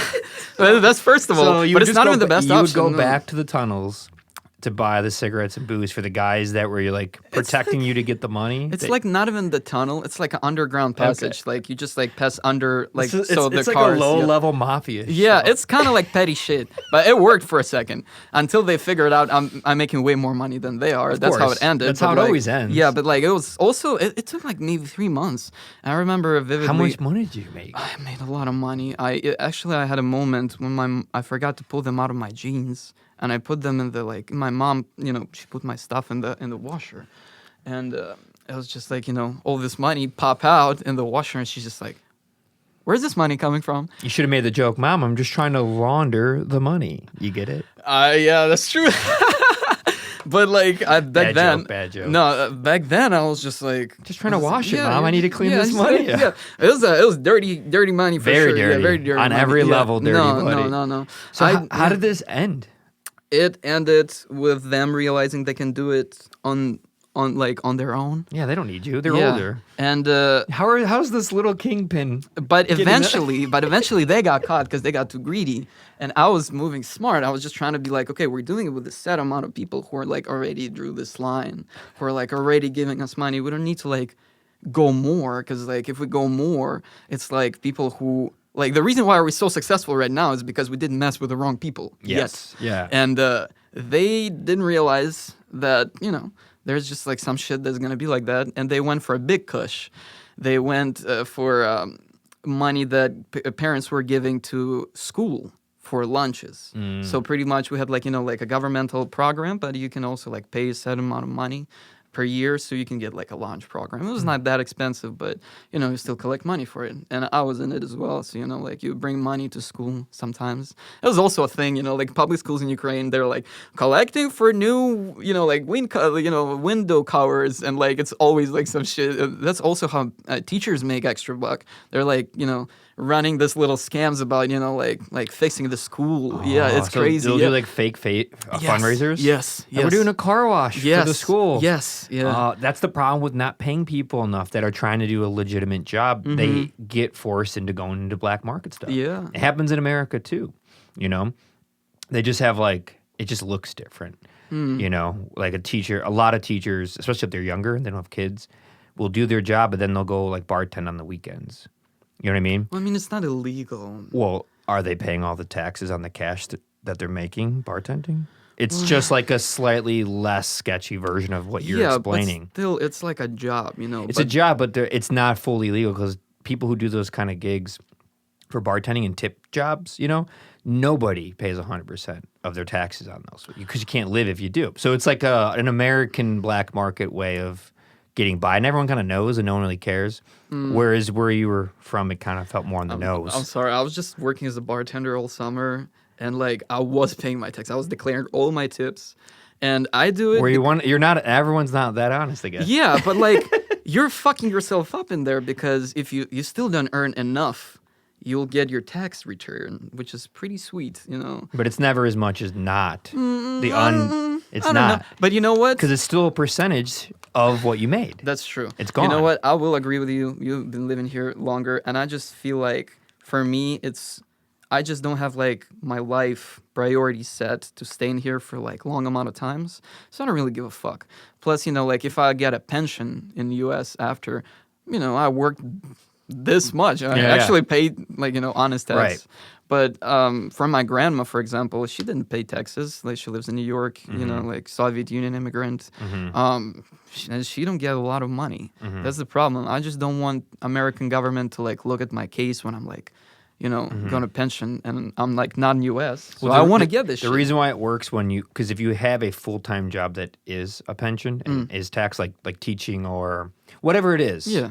Then the extra stuff on the side doesn't matter. You already have your pension stuff covered. Yeah. So you don't have to worry about that. This is just extra money right now that I need in this moment right now for this week or this month or this year. And it's not at all worrying about the future of that because there is no your job. You're not thinking like, oh, I'm going to be a bartender forever. You're like, no, I'm just going to do like this summer so I can make some extra money because I don't make a lot of money teaching. I'm just doing it like now while I'm young. It's a perfect moment, I feel like, to present you with a gift that I brought you. Oh, yeah. Actually. What's the gift? Sorry. Is this the money that you extorted from people? Yes, from little kids, the little lunch money, the Ukrainian currency. Well, since we're talking about drinking. I love how we're only at like 15 years old in your life and you still are doing some crazy stuff. We're omitting a lot of shit. Omitting, you go. Omitting. Oh, wow. What is this? Happy drinking from Ukraine. What is this? That is a little drinking glass. I love the box that it's in. Yes. That's so cool. Yes. This like container that holds it is really neat. Where is this from? Is this from Ukraine? Yes, it is from Ukraine. Wow. Did you bring it back just now from when? Yes. How do you open? It's like. Oh well, it's not that complicated. It's just like. Oh, okay. Like, I didn't want to like break. Man. You just kind of squeeze that out. Yeah. You see, like all the stuff in Ukraine is like DIY, kind of like 3D printed. It's so cool though. Yeah. Wow. Happy drinking. It's what does this mean? It means budmo. It's what we say when we drink, like just like cheers kind of. But like it's like budmo. This is amazing. It means let us be or like let us live. Or what does that say? This MEA. Med. It means honey. Yeah. Oh, like a mead. Like a mead. Drink. Yeah. Okay. Yeah. Wow. And it's a typical Ukrainian man holding a fucked up looking pig thing that he will definitely eat and turn into like pig meat, I probably have to have vodka in this, right? We don't drink vodka. Here's the thing. No. What do you drink? We drink horilka. It's horilka. It's in Ukraine. That? Well, here's the thing. Russians always fucking steal from us. Yeah. Fuck them. Fuck Russia for doing that. And fuck Russia overall. Oh boy. We developed. Oh yeah. We're not even. We're so far away. Jesus Christ, from finishing. Oh man. So we developed our own, like, burning water, because that's, like, what it literally means. Like, horilka, hority in Ukrainian means, like, hority means, like, to burn. And, Okay. like, it's burning water. That's that description. But Russians took it, they're like, we call it vodka. But they made it out of potatoes and not of grain. And horilka is mainly out of grain. Yeah. So What kind of grain? Do you know? like wheat. Okay. Grain, yeah. So it's just like a pure wheat, like fucking, like punch in the face. And it's more like earthy. And Okay. yeah, it's still very natural though. But like Clear? Is it clear? Yeah, yes. Well, I will still say we produce a lot of vodka, and horilka vodka is pretty much the same thing. But I just say horilka because it's the Ukrainian version, and like it's, in my opinion, it's way better. So why do you say the Russians steal? Well, because As pertaining to this. yeah, because subject. Russian Empire, like they all got this shit imported. Like they did not develop, horilka or like vodka. I see. Yeah, they got it. Like they used to drink like like meat actually. Like it's like a big thing until Russia started like wandering around and they see like all those crazy motherfuckers in the field drinking this like pure fucking gasoline, and they're like, "Yay, let's do it out of cheaper product like potatoes." And that's what it is. Okay. Yeah, now we can, have a national idea. Yeah, finally, we developed it. Yeah, Yeah. I didn't know that.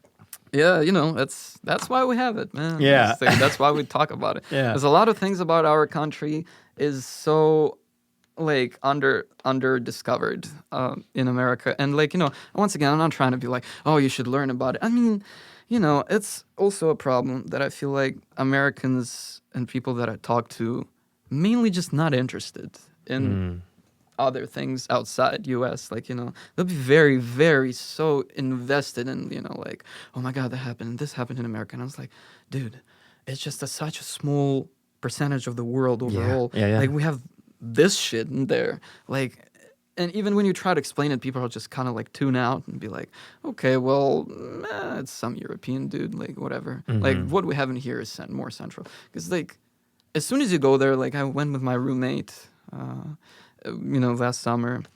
It was kind of like To where? We went to Germany. We went Okay. to sorry, I should have said Europe.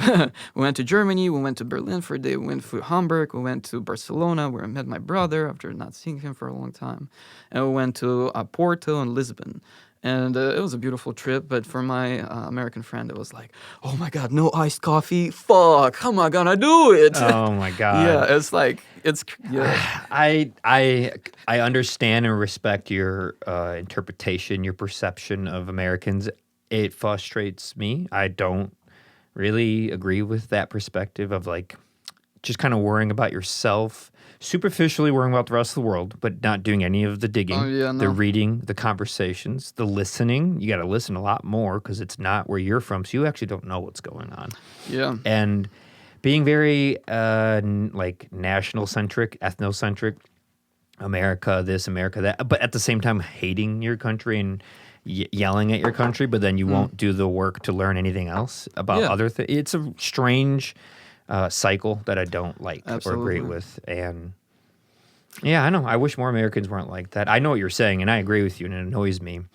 But I am an American too. I just tried to listen and like talk to more people outside of my bubble and be aware like there's only 350 million people here, but there's 8 billion on the planet. So it's like we're a small fraction. Not even 4.5% of the population, So, yeah, it's not much.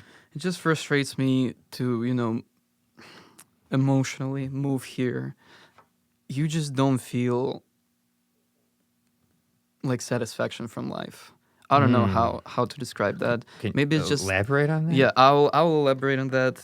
Like maybe moving it's to just, America. Yeah, my personal experiences. I'm not gonna dig into this, but I had some problems with police in Ukraine, and No, with the stories you've been telling. We still haven't gotten to the arson, which is like fucking these are serious felonies. Like these are legit crimes, like Yep, prison crimes. Yep, like prison. So yeah, I was wanted by like special forces of Ukraine, like the ones that are like SWAT, the one that kick in your house and like fucking, do all this For crazy what? shit. What were you I'm doing? not gonna dig into it. Okay, fair enough. You don't want to incriminate yourself. No, that's not even incriminating. I just don't feel like it's a necessary thing to mention. I was not wrong. They did press charges. They called it back, and I'm like fully clean in terms of like in front of the law. Like, wait, I think you told me about. I did tell where you. you like escaped. Yes. From your Yes. balcony. Yeah. It was more and less like that, and I don't know if I stayed somewhere, if I hide or not, but like.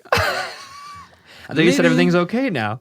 No, then. Then. Now everything is okay. Everything's okay now. Yeah, for sure. But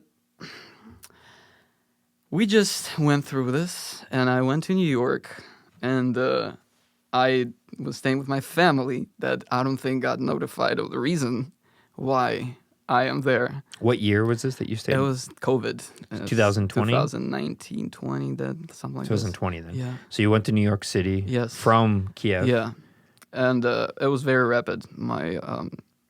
I lost my passport, but I found it in a pile of books because like police went out and I returned to my home, and my father showed up and he's like, "Here's the bag. Put your stuff in it. We're going." And I did. I gave my mother my last paycheck that I had from my work, and my father gave me some dollars.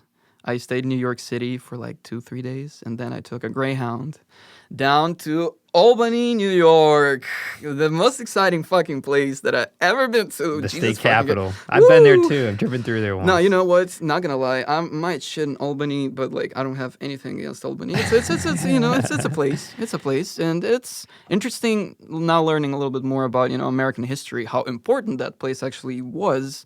Like Albany, New York, is all this fucking revolution stuff that is like like we defeated Brits like in fucking and you're like, oh wow, that was actually big, but. But you went there, you were underage. Yes. You were yes. 16? And I was already smoking. I had a pretty You bad... didn't even finish high school and you left? No, I was already working and I was not studying, I'm pretty sure. Wait, what was I? No, I was in the music college, yes. In Glier Academy of Music, studying jazz bass. How were you in college already if you didn't finish high school? Well, in Ukraine, you can leave after 9th grade, and our college is more like a professional thing that you go to, like with your specification, and you also go to the evening school to get your school credit. Okay. And I was studying, but like I was not because COVID started, and I was just doing some crazy shit back then. But you went to New York to get away from the issues in Ukraine? Yes. Okay. But I didn't, like, not New York City. I went to Albany and then I moved to some place called Niskayuna that is near Albany. And it's a place. I stayed in the basement in there for a long time with my family, which I had kind of issues with. Then I got eventually expelled out of home, actually. And the first time in my life, I was like, wow, school is my home. Like, I was going to school and I was just feeling like I have a passion to learn when people are not pushing you around for like taking your time and like actually care for like explain shit. And I was like, oh wow, no, learning is actually can be fun. Yeah, that was kind of mind opening for me. That's when I realized that whatever happened to me in Ukraine, I feel like this experience studying specifically in the United States, I always will say it's the best place to study. Like just to get your education, because like the way it's set in here, it's like for you, but a lot of people who are like born in here and like going through it, they kind of see an establishment problem in there. Yeah. But for me, it was like way, way, way less present because like, our teachers used to grab phones and fucking throw them out of the window. Okay. Or like, one of our teachers have a fucking gun in his closet, like, like the one that you put like Fabergé like bullets, the fucking like the air one. Airsoft gun. Airsoft gun. No, not airsoft. Airsoft or pellet gun? Pelican, yeah. Pelican, yeah. There's just like a break. And he fucking shot it at the ceiling one time just because people were pissing him off. So, there's no bullshit like that. You can just like really focus on your studies, like, really devote to it. And I was never good at math. Oh, God forbid me. I suck at it miserably. First time in my life I was getting steady A's, B's on math tests because I just had time to really, understand what he's trying to say. And our teacher, the math teacher, I don't remember what's his name, but I just remember, dude pull up to the fucking lesson, pull his legs on the fucking chair, on the table, pull up a guitar, and he's like, okay, well, you have some time to work on your stuff. I'm just gonna like, click clack here. And we're just sitting there like, trying to study work or what do you, like when you like do your homework class. I don't know. Like he just gave us some task. Just playing guitar. I just didn't feel like it's a hostile environment like back then. And I was like, wow, no, people are here actually like have passions and like interests in life, and like there's just like so much around. And like personally, I've thought the teachers were really nice, and that's where I started playing, double bass. For Just a healthier just- working and learning Yeah, environment. they feed us for free. They give like subs and like chocolate milk. I fuck with it. It's like just like a whole sub and like a weird chocolate milk bag that I still have problem with that design. Like the ones that you need to pull. Oh god, that's like messing with my brain. The wax on the cardboard. Yes, yeah, the one that you need to like kind of like. I just couldn't figure out. So at the first, I was just punching it through. Did with you the, not like, grow up with those in Ukraine? No, That's probably why. We didn't have those. That's probably why you didn't know how to do it well. Because everyone here grows up with that, so it's like a fluent motion to know how to open a milk carton. No one thinks about it. That's just not a concept in there. Would you say then having a safe and healthy and conducive learning environment, like what we have a lot more maybe in America, is just actually very important compared to maybe what you were experiencing? Well, first of all, I need to mention it was a small town high school, so we didn't have a lot of bullshit, but we did have like still problems. Like there was like 2 suicide instances. Oh, okay. It's just like it was still depressing in America. time. Yeah, in America, yeah, it's like shit is going on around, and I had a lot of people who were like, I just want to leave the town. And I met this girl who was trying to do music with, but we just hang a couple of times. It was pretty cool because she gave me cigarettes that I really needed to, and like she also smoked weed with me. And my family that I was staying with, they were not fucking having me, like, because I was like a grown up kid already, and I was like smoking, and I was asking my uncle to buy me tobacco, and he's like, respectively, you're not like old enough, you can't. And I started picking up roaches off the road and like just, putting like the leftover tobacco like in the pouch. And they used to go through my stuff. Like it was just like nasty, weird family shit that I was so not used to. But in the end, they just got enough of me. And they said, okay, buddy, you need to move out. And I said, okay. I went back to Ukraine, even though like my mom was like, oh, still shit is going on. We don't know about the lawsuits. But I came back, nothing was an issue. And after that, let's pause right here. I have to use the restroom real quick. Okay. Maybe while I'm doing it, just talk about your music, maybe where people can find and stuff. Just talk about it real quick. Yeah. I'll be back in like 15, 20 seconds. Yeah, I don't really do a lot of like, you don't do release. Music? You don't have any music out? People can't find your work. How do they reach out to you to hire you for stuff? Oh, no, I have a portfolio. Yeah, talk about that. Okay. All right. I'll be back in like 15 seconds. Jesus, okay, all right.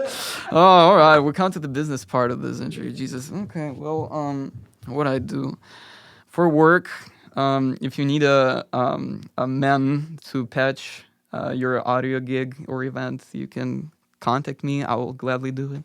I also have some knowledge in operating a soundboard. Not a lot, but, if you train me a little bit, I can do it. What else? I can sound design. I do that for video games, for like movies and stuff. I took a pretty extensive course of work and like, studies on that. Double bass. Now, wouldn't say I played that well to gig, but bass guitar, maybe. Yeah. I DJ. I actually don't want to like, get into this really specific right now, but I organized a couple of events in Ukraine. So like if you do organization or like, like just, some, like event thing, you can contact me. I would gladly help to organize it. I'm back. Yay. That was really quick. Yeah. Yeah, I take my bathroom time because, like with the work, I'm just like, okay, I'm going to relax for a second. Ugh. But yeah. All right, where were we? Yes, I was just talking about, like things that I organize, and I was also wanted to show you some stuff. Oh yeah, please do.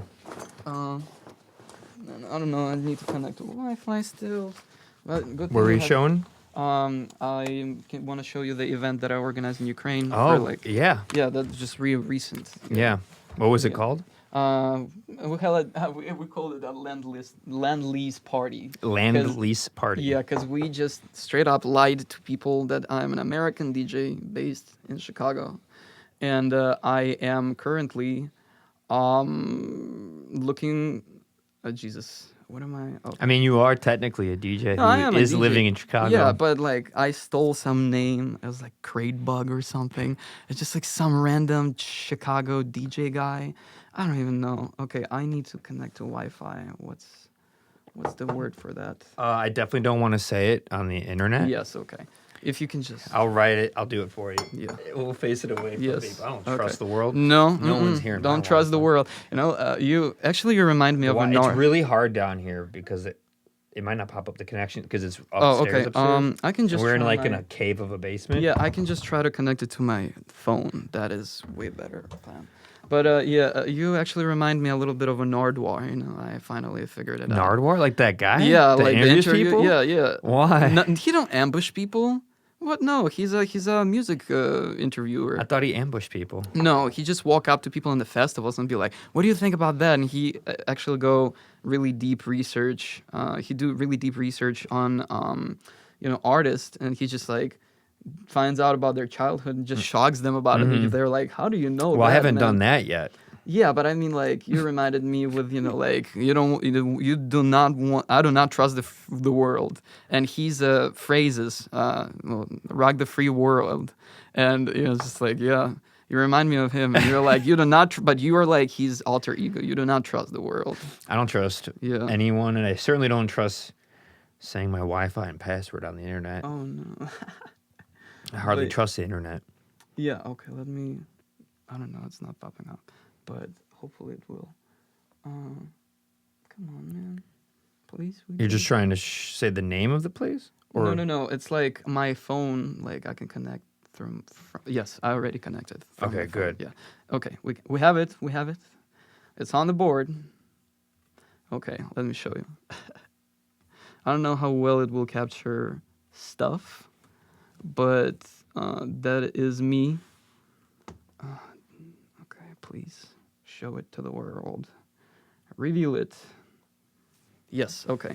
So this is me with the flag that I stole from this place that I have my practice space. Which I just found this American flag. It says United States Army, United States Army. 1775. Yes, so it's like I did my research. It's like an original Army flag, and I just stole it, and we made a little auction, like, because we were raising money for like veterans and stuff, like for prosthetics and for the people who used to fight back in 2014, like initial invasion of the Russia, who got injured. Okay. And that was like the whole event. So this is me doing that. And let me see if the video will download. But meanwhile, that's a really cool picture of me and some random lady who just popped in on the scene and just started doing that shit. It's just me like playing my I couldn't see a thing because it was just like really bright light in there, and just a reminder that most people cannot see what you're doing right now. Yeah, no, it's cool. Just letting you know, for people listening, you gotta describe what's happening. Yeah. Okay, it's so like this girl just popped out in the scene, like started like shaking ass. And like someone said, like eventually she also showed like her chest. But this is my brother and me. Where is this at? This is in Kyiv, Ukraine. Okay. Yeah, and I was just playing some stuff.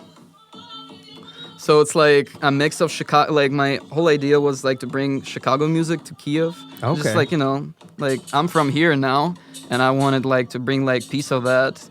And what I did, I kind of like dig into a lot of house tracks, but I also went like for a lot of like drill music.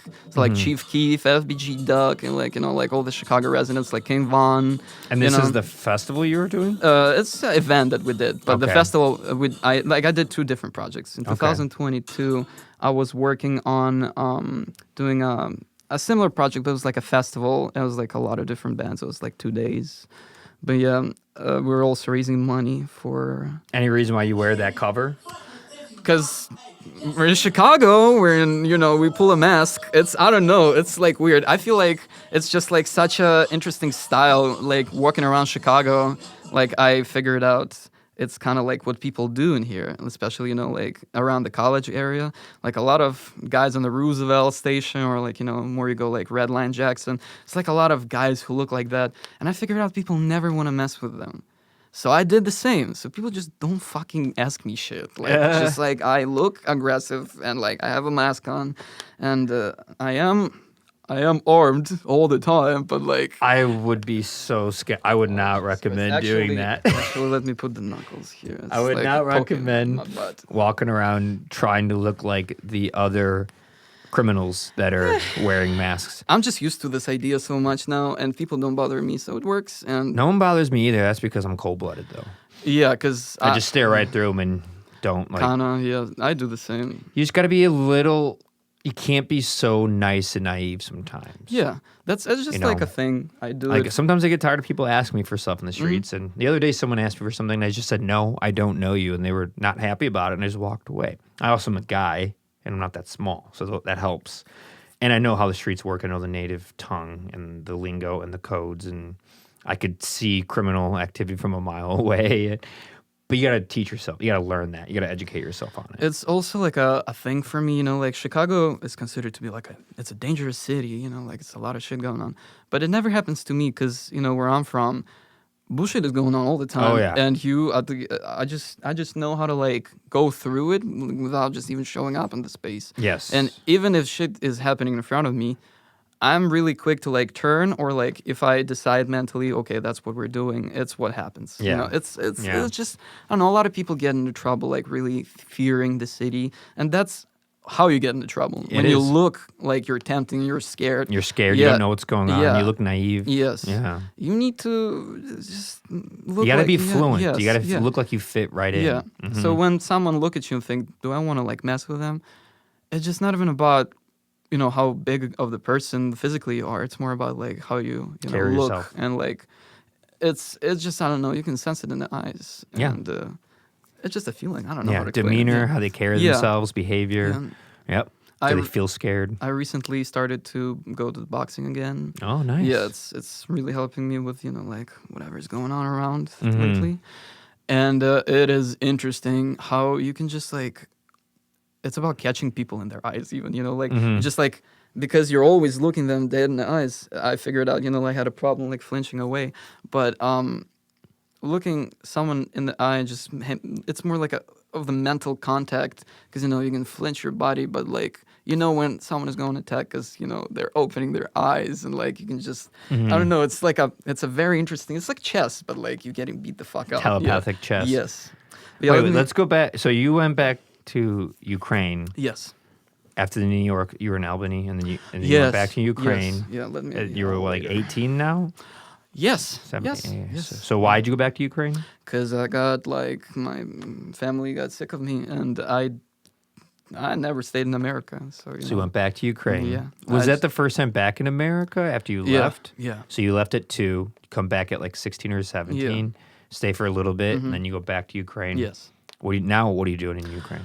Well, I went. This is after. What's with the church arson thing? It was before. That was when you were like 16 It was or before. 15? It was like 15, 14. Did you not get in trouble for that? They didn't find me. There's no cameras or anything. It's a fucking church. Did it burn down? No. So first 2 churches. Jesus Christ. Well, the first one. We need to mention that the churches that are big, I never attempted those, not the Central Street ones, but we have a lot of churches. And there's a lot of them, like on the outskirts of the city where I used to hang around. This is one, it doesn't matter which one, but I was messing around with some girl in there, and because of that, I don't know. We need to kind of like also track back. In the age of 13, 14, I started hanging around with some really, really weird people who were like doing some drugs, and like it was like real drugs this time. What kind of drugs? It was a fen. That's what we call fen, but it's not fentanyl. It's methamphetamine, and it's like like brushed into like the meth, powder. like meth. Yeah, meth. It's like powder and just snorted. Yeah, and oh Jesus, it was fucked up. I live with my father, and then he really did not give a fuck what I'm doing. And I got expelled out of this school, and I went to remote studying. I'm in this remote school that I'm failing miserably because I really did not care. And I'm just leaving the house all the time, like also making some money on the side with, my friend. His father was, a big time criminal, but, we'll get into this even later. Yeah. Like mafia stuff? Yeah. Okay. Yeah, and it was, it was a definitely interesting time because I used to be like this hustler kid, and I had a lot of money on me, and I used to steal my father like suits sometimes. I have a picture of me when I was 14. and I smoke a cigarette, and I dead ass look like a 40-year-old. It's not even funny. I'm pretty sure I do have it here. I might. I should. So you're a teenager, you're 15, 16, you're dealing with some hard drugs, some hard people. People have connections to the mafia, like legit Ukrainian mafia. Yep, Donetsk region mafia. And Oh, I don't have it here. what? Yeah, tell us. Well, shit. What is that like as a teenager? I met this guy in another private school that went after that. But we were talking way before. His name is... Oh, jeez, I don't even... Fucking whatever. Yeah, only use first names. Yeah. Don't say last Well, names. let's say his name Don't is... use any names. Use code names. Yeah, use just, code I don't names. know. Do whatever you want. Yeah, his name was... Names help to paint a picture that's vivid for people that are listening. But even if you use pseudonyms, use fake names to protect yourself and others, that's fine too. Yeah. But just never give a full legit first and last name ever. His name is... We're going to call him Nate. Yeah, Nate. Yeah. Sounds very Ukrainian, Nate. Yeah, no, I don't know why. I just like Nate. It's Hi, like my name's Nathan. I'm Nathan, from Ukraine. Nathan, yeah, from Ukraine. Your crane, my crane. Yeah. My cranial nerve system is going crazy. Oh my god. All right, back to the mafia. Okay. So I met this guy going to the computer club. Like, you know, the computer club, the AKA my home after I got thrown out of the house a couple of times. I was homeless. And my mother said, you can go and do whatever the fuck you want. My father said that. And overall, it was 3 times in my life I was like, okay, I don't have a place to stay, like, tonight. And it was, like, more than a week. Yeah. Oh, man. As a kid, underage. Yeah. Well, I mean, it's tough, but, you know, my mom said, she's like, I'm so glad we grew up. We brought you to Ukraine and you grew up in there, because I would have been so in jail by right now already, and your father would be so in jail by right now already. Yeah, you can't do that here. No, you can't do that shit in here. Yeah, no. I mean, my father still got consequenced for that when police with AKs started trying to break the fucking door. Yeah, it's like, you know, outside his apartment, like we had like a magnetic door, and he kicked me out one night. And I went to my little corner store, convenience store, where like I knew everyone, because, you know, so I'm a kid. I'm dealing fucking like coins that I got from my parents as a collection to this guy. Like, because they're foreign, he gives me real Ukrainian money for it, because he's collecting these coins. And I was just, like, dealing with them as well, you know, on the daily basis. And they knew me, and I'm like, okay, I just need to stay here for a night, because they're open 24/7. And tomorrow I'm going to go to school, and then I'm going to eat there, and, like, you know, whatever. And the lady who worked there, she's like, nah, bro, that's bullshit. She called private, you know, protection company, who are, like, not police, but they're part of police. So they're, like, police-trained, police established, but they're not police. They're like protective services. And they go to the place where I live, and they start trying to like put the AK, like, you know, like leash, like thing that, you know, they fold it on, like on the door, and try to like you know, open it. But it's like a magnetic metal door, until my father like wake up from all the ruckus, because he lives like on the 2nd floor, and he just kicked me out of the house, so he was not probably sleeping very well. Yeah. And they're like, you should be ashamed of that. And then my life was hell for a couple of months. Oh. But I don't really want to like get into this. Oh, yeah, but, yeah. Like, yeah. You don't have to talk about anything you don't want to. You know, all of this sounds absolutely wild. Having a tough childhood like this, like, I mean, it's I can't say I'm like pitying myself, because like for a long amount of time in my life I had a nanny, I had food, I had like private driver, like, come on, I'm all good, but it's complicated. Yeah, but that's like, a weird dynamic. But I feel like my life just really brought me into the space where I was like in the both, you know, in the both of those camps, you know, having no money, having a lot of money, or having no money but hanging out with people with a lot of money, or having a lot of money hanging out with people who have no money. It's all over the place. It's in Ukraine. It's just so much more intertwined. People really don't care about your social status. It's more about like how random interaction will happen, like, will you be friends after that? It's more and more spontaneous. You know, that's what I really miss about this place. It's the dynamic between people. You can just walk around the city and make a friend. Like one time I remember I returned from New York, and I'm all sad because, you know, like I just came back from New York, and I'm like still no high school diploma, and like what the fuck am I gonna do? But I have $1,000 on me, so I just walk around and fucking spend it. And I remember I was smoking a pipe because I decided that that's what I'm gonna do now. Like, just smoke a pipe tobacco. Mm-hmm. and I walk around one of the, the older parts of the city, and there's just this guy's playing chess and also smoking a pipe tobacco. And I'm like, shit, nice pipe. And he's like, nice pipe, man. And some girl pull up, she's like, can I take a picture of you, like, playing? And we're both smoking pipes and playing chess. And we end up making friends with both. I end up making friends with both of those people that I still talk to. And see, like, Yeah, it's so it's random. Just, that so that really random. wouldn't happen that much Yeah, here. and I'm like, every time I think about it, my heart is just getting warmer because, like, I just feel like the life around people is more about, like, hey, like, let's make it an exciting event for everyone right now. And usually people are open because so much bullshit going around. You can't really be, like, in your head about it. You just be positive because there is opportunities, but, it's not easy, but be open for things. And, like, people are still aggressive, but, like, not in the, like, basic interaction way. So Do you still prefer living in Ukraine yeah, over living emotionally, in America? I was there for only 2 weeks. I feel like I haven't got depressed then, because, like, just things around the amount of cultural events, just things going on around, and how people interact with each other. I don't know. I just had so many, like, conversation with people, just sitting and, like, doing some fun stuff, organizing things and thinking about, new projects. It just feels like you're doing some things that are meaningful and, like, kind of like developing something. And here I just feel like I'm studying and working, and it kind of becomes more of like a routine or a burden. Because, I like studying in Colombia. It's a very interesting establishment to be in, but it's definitely not what I expected. Because, like, coming to American college, I expected, like, oh, American party. We're going to be doing coke and chugging, like, beer pongs and shit.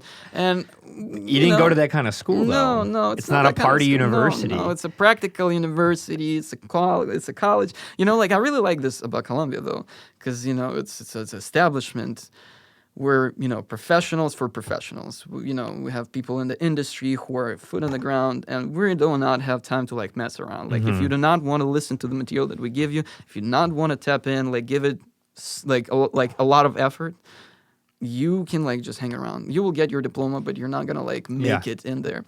Absolutely. Unless you're, like, talk to your professor, try to, like, make your homework, like, not only a homework, but a project that you will be, later presenting. Like, trying to, like, establish a professional understanding of what you're going to do for work. Sure. And that's what I really respect about Colombia. But also there's a lot of people who are, like, just hanging around there, kind of like liberal arts school. Like, just, like, send your kids somewhere.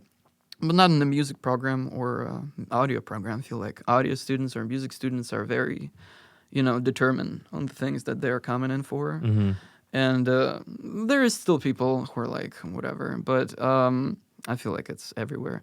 I just really appreciate Colombia for, trying to provide maybe not the best environment, in terms of, like, like all this crazy bullshit with, like taxes and, like, money problem. It is a problem, but overall they try to keep it like, hey, like, you graduate Columbia, you will have a job in this field. Like, we almost guarantee you that, because we have people who are connected and established in this. And you just got to do the work on the front end as the student to make sure, like, you follow up on all of this. Yeah, just be, like, out there and, like, be like, okay, well, not only I take this course, make sure your professor know what your name is, like, just talk to them. Get be to like, know them. Yeah, what are you doing? Come on like, their podcast. Yeah, something like this. Yeah, because people don't understand that if you're not, you can not interact. No, sorry, let me rephrase it. Jesus, English is such a hard language. You can choose to not interact with your peers, which is okay. I feel like I have a problem with that because it's just, I don't find a lot of people who are like, okay, I respect you enough professionally to be like, okay, we can do this together. There is a lot of people like this, but not, like, as much as I probably wanted to. But with professors, it's different because, like, you do a certain task that you give us, even in your class, it was structured like, okay, I'm your, employer. I'm going to, like, potentially pay you maybe one day for a job like this. And, like, you need to do this in a way that would make sense for me to see what I'm paying for. And, that was kind of, like, in my mind when I took my first sound design production class. And we also work, like, with more, DAW-based techniques that are like, okay, that's how you make stuff sound good. This is more in-depth, theory about how to make a pleasant sound overall. And for me, it was always like, okay, this is a project that I'm going to take either seriously, like really seriously, and like put a lot of effort in it, or I'm just going to be like, okay, well, this is an assignment that I do not have time for. And honestly, I'm just not going to turn it in because like I either do it like good or I do it like, here you go, Mr. Professor. It was nice to meet you. Yeah. Yeah. But it's overall, I'm just trying to like maintain this mentality of like, okay, if I can't do it right now, how am I gonna do it later when people gonna be actually expecting me to do it professionally? And yeah, it's also about the amount of pressure I put like on myself and studies overall, because like I do have an ADHD for sure. And like no, never would have guessed. Yeah. I mean, the way you described your childhood, how you could not focus on anything you didn't, and that's the most important thing. Things you didn't want to do. I bet you if you were doing the stuff that you liked to do, you probably were fine. Oh yeah. It's the second it was something you didn't want to do, you just went completely against the grain. Like, and probably up until very recently, you've been learning to understand the difference between like doing something you don't want to do because of the bigger picture it might lead to versus when you're 12, you can't always think that clearly, or 10 or 8 or 15, Yeah. Because it seems like you've learned a lot from the really, really wild experiences you've had in life. Well, I would say that the amount of crazy bullshit that happened overall is just kind of taught me that sometimes, even though I really like to talk, Jesus Christ, I'm a yap machine if you're gonna ask me. Yeah, if I feel like the situation does not require my opinion, I will stay silent because sometimes it's really important to just let other people talk if you want to like understand what they want to like deliver to you. But in the same time, like there's one person in one of my classes. I'm not gonna specify. But this person just have an opinion on everything, and like this person always base his answers on his opinion, how important he is, and I feel like that's what drives me. Like, oh shit, fucking shut up, man. And I just like it makes me angry even. But like when I have something meaningful to like, first of all, I hear what someone asks me. If it's a question, if it's not a statement, if it's a question, if I have something meaningful to say that is relevant enough and like, out there, I will say it in terms of studies. And I feel like that is just way more productive because, professor is talking. And if you have a question that is like, oh, actually, a good point, that's where I want to make those remarks. That's what I'm going for because it's just more like, let's pull this extra little thing from this lesson because I feel like that's also important to understand this little nuance to like make sense out of everything else. Yeah. But this specific person is like, no, if I personate him or her, I'm gonna give it up. But they just talk about how important of a musician they are, even though they're not that good. And it's just a very selfish, like I'm here, or like we're here to like present ourselves as the best because professor's gonna see us that we're gonna like no, and we're so slick with the guitar. I'm gonna be a best guitarist. Yeah, some people are too young and haven't had enough life experience to realize that it's very rare that a professor is going to be that impressed by you, because if they are where they are and if they got to where they're at teaching, they probably have done a lot and seen a lot, and the chances of like one singular student just blowing their mind is very rare. Probably not going to happen. You could definitely get impressed by a student and be like, oh, they should definitely keep working what they're doing. Like they have a lot of promise, but it's also about the years, the reps, the years of experience. To me, I'm underwhelmed completely by anyone, even if they have 1 million streams a month. If they're like 22, I'm not impressed. Because that's mostly not as much of hard work as people would think. That's a little bit too much of luck and algorithm working in their favor. Yeah. Not that they don't work hard, but it takes more time. You got to put in the reps. You got to work hard. You got to suffer. I want to see suffering. I want to see failure. Failure. You failed and you came back and you tried and you went here and you did a new thing. Because that shows way more longevity and you have a stronger constitution to handle the difficulty of the music industry, But like yourself, like the ups and downs going back and forth, America, Ukraine, you went back at 18, and I guess we haven't finished from we that haven't- point to now. yeah.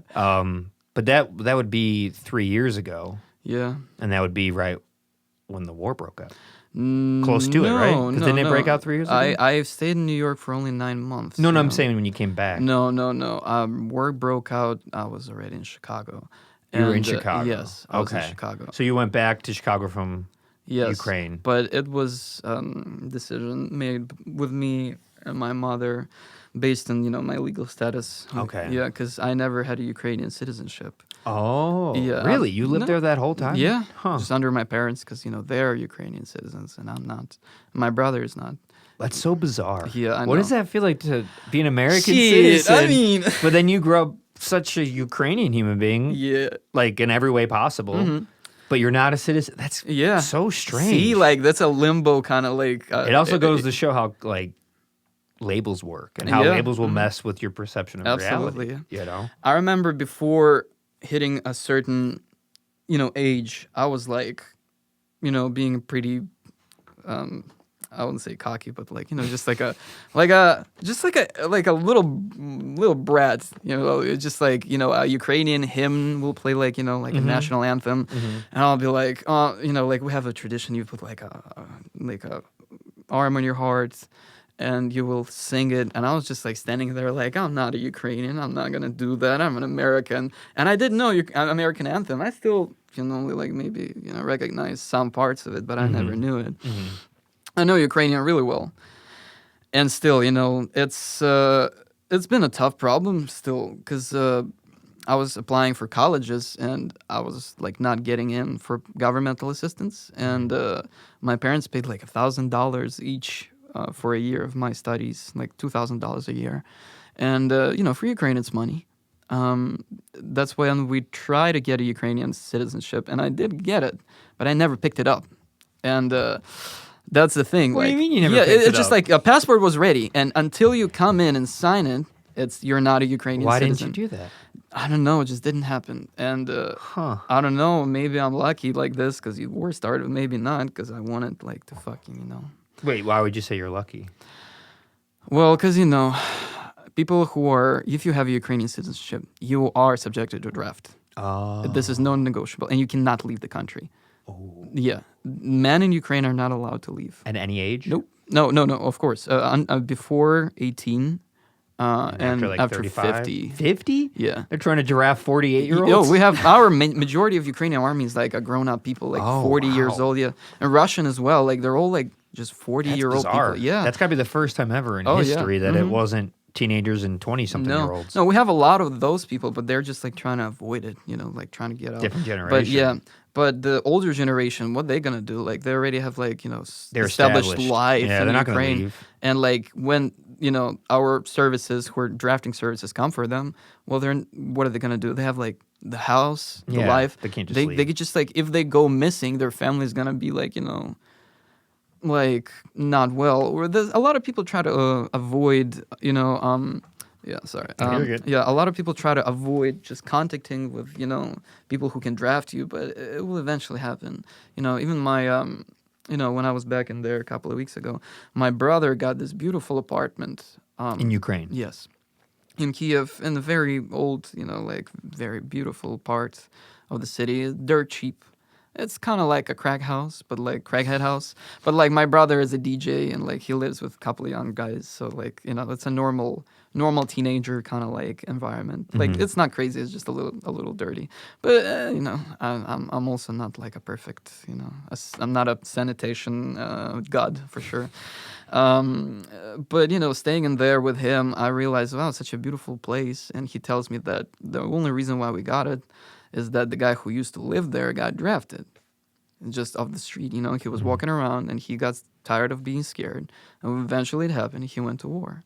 And, as also a young musician, like that, There's just stuff going on. So you and your brother were not subject to being drafted? No. Even though, I always say to myself, I think it's just what my mother did kind of like determined that for me. I should have been gone there way sooner. And as soon as war broke out, I was trying to like leave, like to join the army. And it was. But you were in Chicago. Yeah, I was in Chicago, and I was still in high school, like last year of high school. You know, like ETHS, and you know, I was working really hard because my mom didn't have a job, and I was going to high school. And I go to work, do my homework, and kind of like repeat the cycle. It was a lot because you know, like I'm also like a newcomer, 12th grade, the last grade before graduation. There's like all these parties going on, and I was trying to tap into like life of a teenage American. It was just so boring to me. And like one time, You'd have been good friend. You would have liked to enjoy hanging out with me when I was a yeah, no, for teenager. sure. I did for sure. some wild stuff. Yeah, no, Not I quite what you yeah, did, yeah. but definitely wild. Yeah, no, I like some good wilding, but Yeah. like their wilding was like so trash, Loki. It's I'm sorry.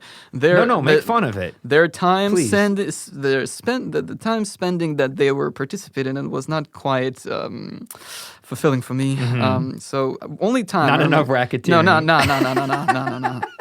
And we need more bullshit. We need more we need racketeering more and racketeering. extortion. Then why do you rob this guy? You gotta straight have up? some more mafia style hangs. Yes, that's why I really feel connected to like street culture of America, because like I feel like those guys really know what's up. Yeah, and it's just I don't know. People who are like I've been to prison, and I'm like, cool, man. Like we can be friends. Yeah. Yeah. Unfortunately, even in Chicago, I had a dramatic experience. Like 2 of my coworkers died in the span of. Yeah, I got stabbed and like shot and. Your coworkers did? Yeah. No. Yeah. Where? Well, I worked in the Dom's Kitchen market as a barista, and we had this very lovely gentleman, Ronnie.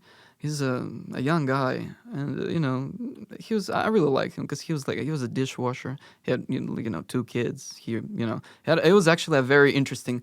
Like I remember hanging out with him outside the work, and we finished like at 10, 11, and I come out of the work, and they were like sparking the blunt, and I was like, "Can I have this shit?" And he's like, "Oh, for sure." And like I gave them a little bit of my weed because that's the time when I start smoking like a lot. And we're just hanging around. It's like, this one Mexican guy is like 40, Ronnie and me. Ronnie was like 25, 27. And I'm like 20, 19. Or like, no, 20. I was 20. I was less. No, 19. Yeah. Mm-hmm.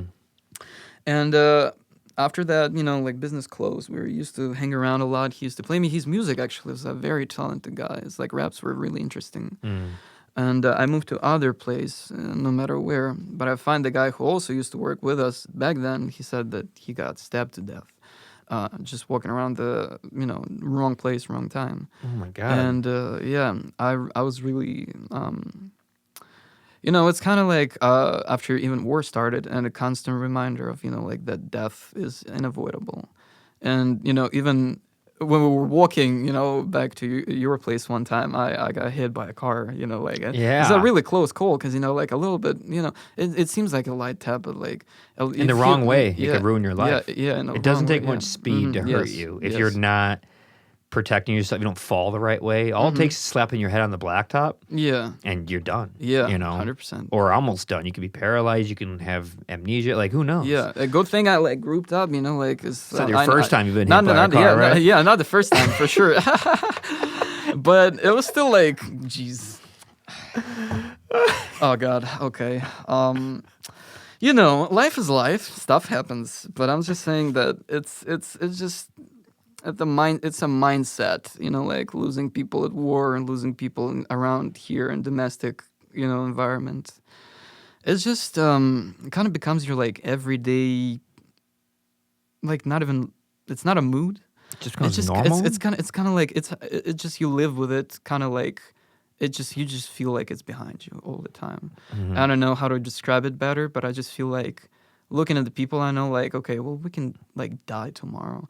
It just, Did you have that thought before? I mean, I had a lot of dramatic experience starting like 13, 14, where people started dying out of drugs, like overdosing on alcohol and having like liver, failures. And it was, the first funerals I went to, the girl just like drank too much vodka, and Just kids. Yeah, just a kid, and just overdrank, and she just went to alcoholic coma, and like after that, her organs just like Shut down. Yeah, and it it's like that. Yeah, just So death kind of always been normal to you. For me, I wouldn't say like always, like I was terrified of this like at first, and it just like always like freaked me out, especially like having my experiences with my first romantic relationship, which was also like around that time, which ended up like in the suicide. But it's a lot, like you I don't know, you digest this by little by little. You just try to like bear through it and like look at the things that you could have been doing if you were doing what they were doing. And that's why it takes so much, I don't know if I can say it's a pride, like, but I just see my life as more like how good of a control I can put in myself. Like I'm pretty happy about how I can like set my life around me, and like even when something sad happens or something that I'm deeply unsatisfied about, I can already like I can monitor my behavior, and if I will step out of the line mentally, I will just be like, okay, this is it. We're taking a break. You're going like to the like summer camp, man.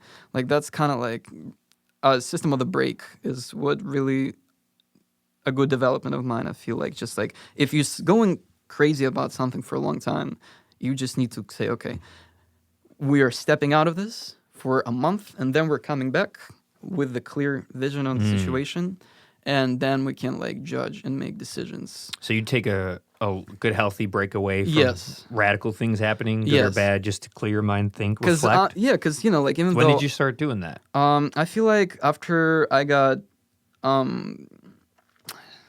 I feel like a lot of situations in my life were putting me like in a lot of stress. Like in school, I remember I had a problem. My hair was falling out. Oh my God. Like I was stressing really hard, and I feel like, my hands are shaking. Sometimes I have tremor and like stuff like this. But I feel like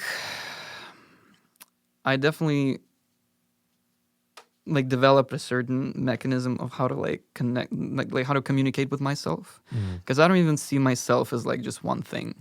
I like my personality is like Matthew, but inside of me there's always going to be like a center like figure of Matthew who's like doing what he's supposed to, and going to college, doing work, all this like more strategic things.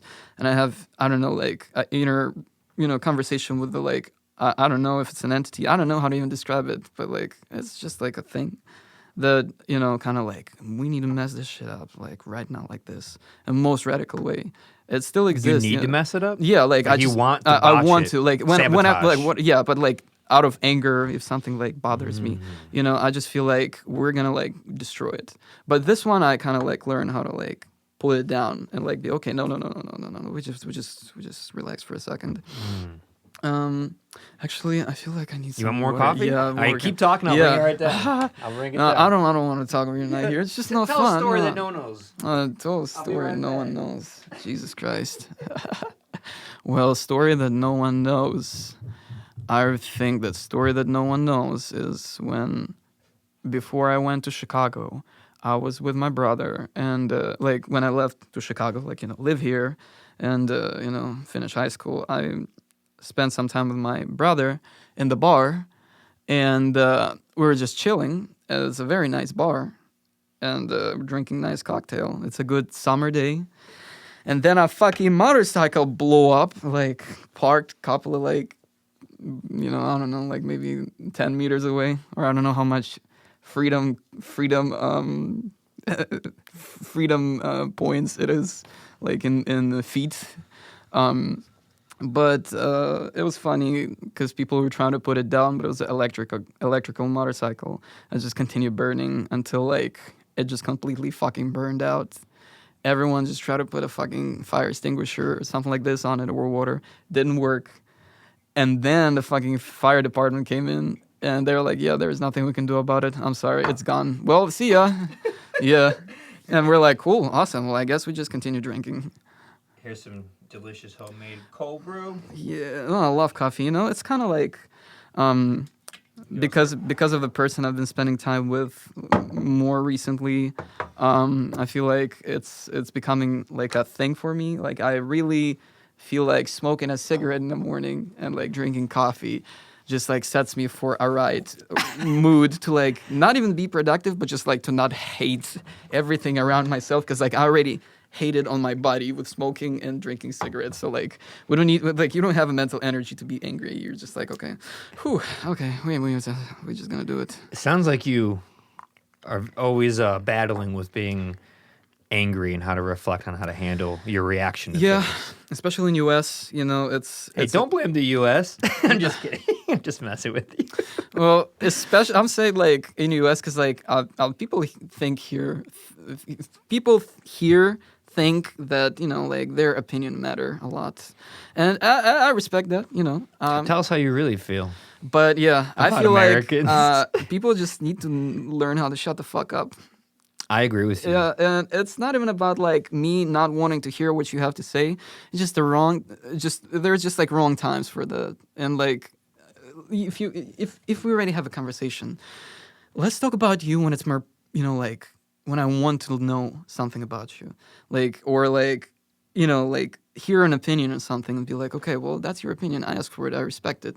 But when it's like just opinions out of nowhere, and you're just hear that and you're like, okay, well, I personally find myself in a lot of situations when I disagree with people on what they have to say, especially when it comes to like, you know, violence in general in America. They're like, oh, we need to like, you know, be more friendly. We need to like be more gathered and, you know, like community and all that stuff. This is nice, you know, like I feel it's nice, but really, fuck that. Really no need for that. If you are angry and you are containing yourself from like doing some stupid shit, you are way more controlled on a personal level. You can make more rational decisions because you see the world around not like people that you need to interact with, but more like people that you are dealing on the regular basis, and they will make you angry. But because you're already in control of it, you can just, you know, kind of like add it to the pile and move it to like next chapter. When people who are like, my opinion matters a lot, you know, they're dealing with other people on a regular basis. And if they say something that makes them angry, they're going to make sure that their opinion of what they think is wrong is going to be heard. And it needs to be heard. And that's what put a lot of people in trouble. Because like you did develop your message and like everyone get it, but we already heard it. And like continuing saying something that is like not a political statement, or just, you know, you're just saying like, I don't know, like fucking grass need to be greener. And you're like, okay. And it's like, you continue saying it. And we can't make grass greener. We fucking can't. There is a governor who you voted for. You can text him. Like there's even like, this is just like so much resource that you have that you can like use and utilize for like make sure your opinion heard. So are you kind of saying like Americans, even in the worst situations, kind of complain too much because we do have a really nice country relative to a lot of other places? I wouldn't say that. I would say that it's very centralized around your life, you know, and your opinions, you know. So you like, okay, let me rephrase it. That's kind of what I think about myself. If I was raised here instead of Ukraine, like in here growing up, the process works that way. You know, you go to school and they're like, such a great job. Here you go. Like, this is like, you're a winner, you're a champion. No matter what you do in life, you're going to be so successful. And it's cool. It's empowering. But if you are told that you're doing a great job all the time, you're going to develop the mindset that is going to be like, I'm doing great all the time. And that's the core problem. That's what I'm talking about. You know, like kind of be like in this, like, hey, shit, this is my country, I rule it. And, you know, some people become successful with it. Like, you know, like kind of like Donald Trump thing. I don't know why I said that, but like I'm specifically referring to like, we're the greatest, I'm the greatest, my group is the greatest. You know, like we're just like, you know, there's just no sense of doubt. Because like, you know, you get grade that is like reflecting your level, but like after all you're saying like, okay, well, you still did a great job.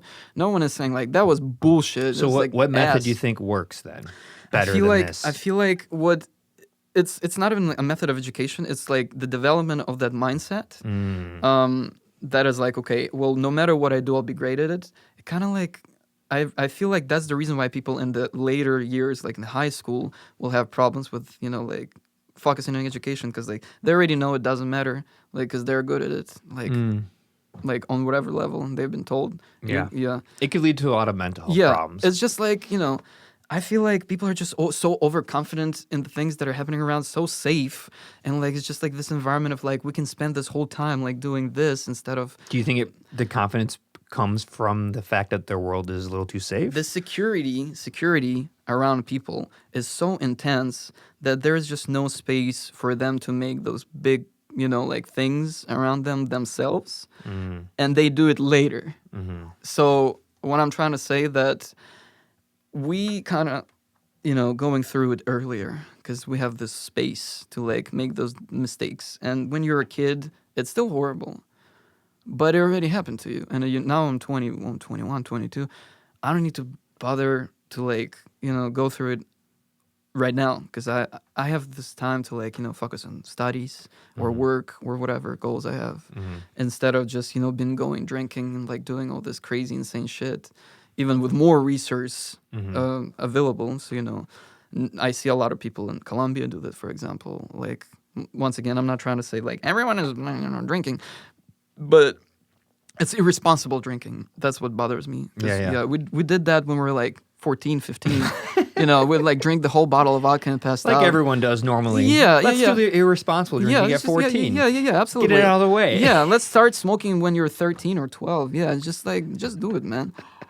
And because of that, you just already went through it. You don't need to bother. But in America, you're just like so guarded around, and like little things also pisses a lot of people out, which is also my problem. In America, specifically in Chicago areas, public schools, they're like, it's like if you do not show up to school in time, you're not gonna be able to go to these things that are like side, like football and shit. And the most importantly, you get that much tardies, you're not gonna be able to attend prom. And I'm like, oh, fuck me. I really do not give a fuck about this party. It's gonna be lame as fuck. Jesus Christ, what? No. The only thing that sucked that I could not get away out of school and go to Burger King and smoke. That was like. Ugh. So I take it you didn't go to your prom. No, I didn't. I didn't go to mine either. Also, my prom got shut up. Shot up? Yeah. The prom in Chicago? Yeah. What school was it? ETHS, 2000. Where was this at? It's a Navy something. Navy Pier started, ended somewhere else. It was just like on the boat, and so you had a prom on the boat? Yeah, it was like a boat thing, and someone tried. What high school was it? What was the name of it? It's Evanston Township High School. Fancy high school. It's the biggest high school in America. If you're in Chicago and you get to have your prom on one of the boats, it's usually a nice high school. Yeah, no, it's because it costs a lot of money to do that. Well, I think people in Evanston just have a lot of money. That's what I was getting at. Yeah, and I didn't. I fucking paid for my mom's car insurance. The private driver was gone. No more private driver. Yeah, like I was working. I was sleeping. And that was what I was doing. Just it was not a time to enjoy. It was time to work. So someone shot up the boat? I'm pretty sure after they ended, whatever a part was on the boat, they were heading somewhere, and someone started shooting at someone at the park area. Oh my God. Yeah, it was someone from our school. Plus also I had an appendicitis operation earlier that year, and that's why I was laying home. I'm like, alert, fucking school shut down. And I'm like, oh, what's going on? And one of my other friends from Ukraine, who's also named Matvi, Matthew, he texted me, oh my God, there's people with guns. And I was like, damn, fucking all the fun is going on laying around in here. You missed it. Oh, Jesus Christ. I missed the fun. Yeah, I was so pissed because it was the only time. You've been living a boring life. You wanted something exciting again. Yes. And I was hurt, and I couldn't move because the stitches were bigger than they were supposed to be. Is there something to that since you had such a colorful and eventful childhood and youth in Ukraine with all the chaos, that did you It just feels boring. Like a Stockholm syndrome? Like you missed it? You were alert, just looking for something exciting to happen. It's kind of I don't want to be like that guy who's like, yo, listen to Kendrick Lamar lyrics, but it's kind of I would describe it as kind of that way, because in one of his songs he have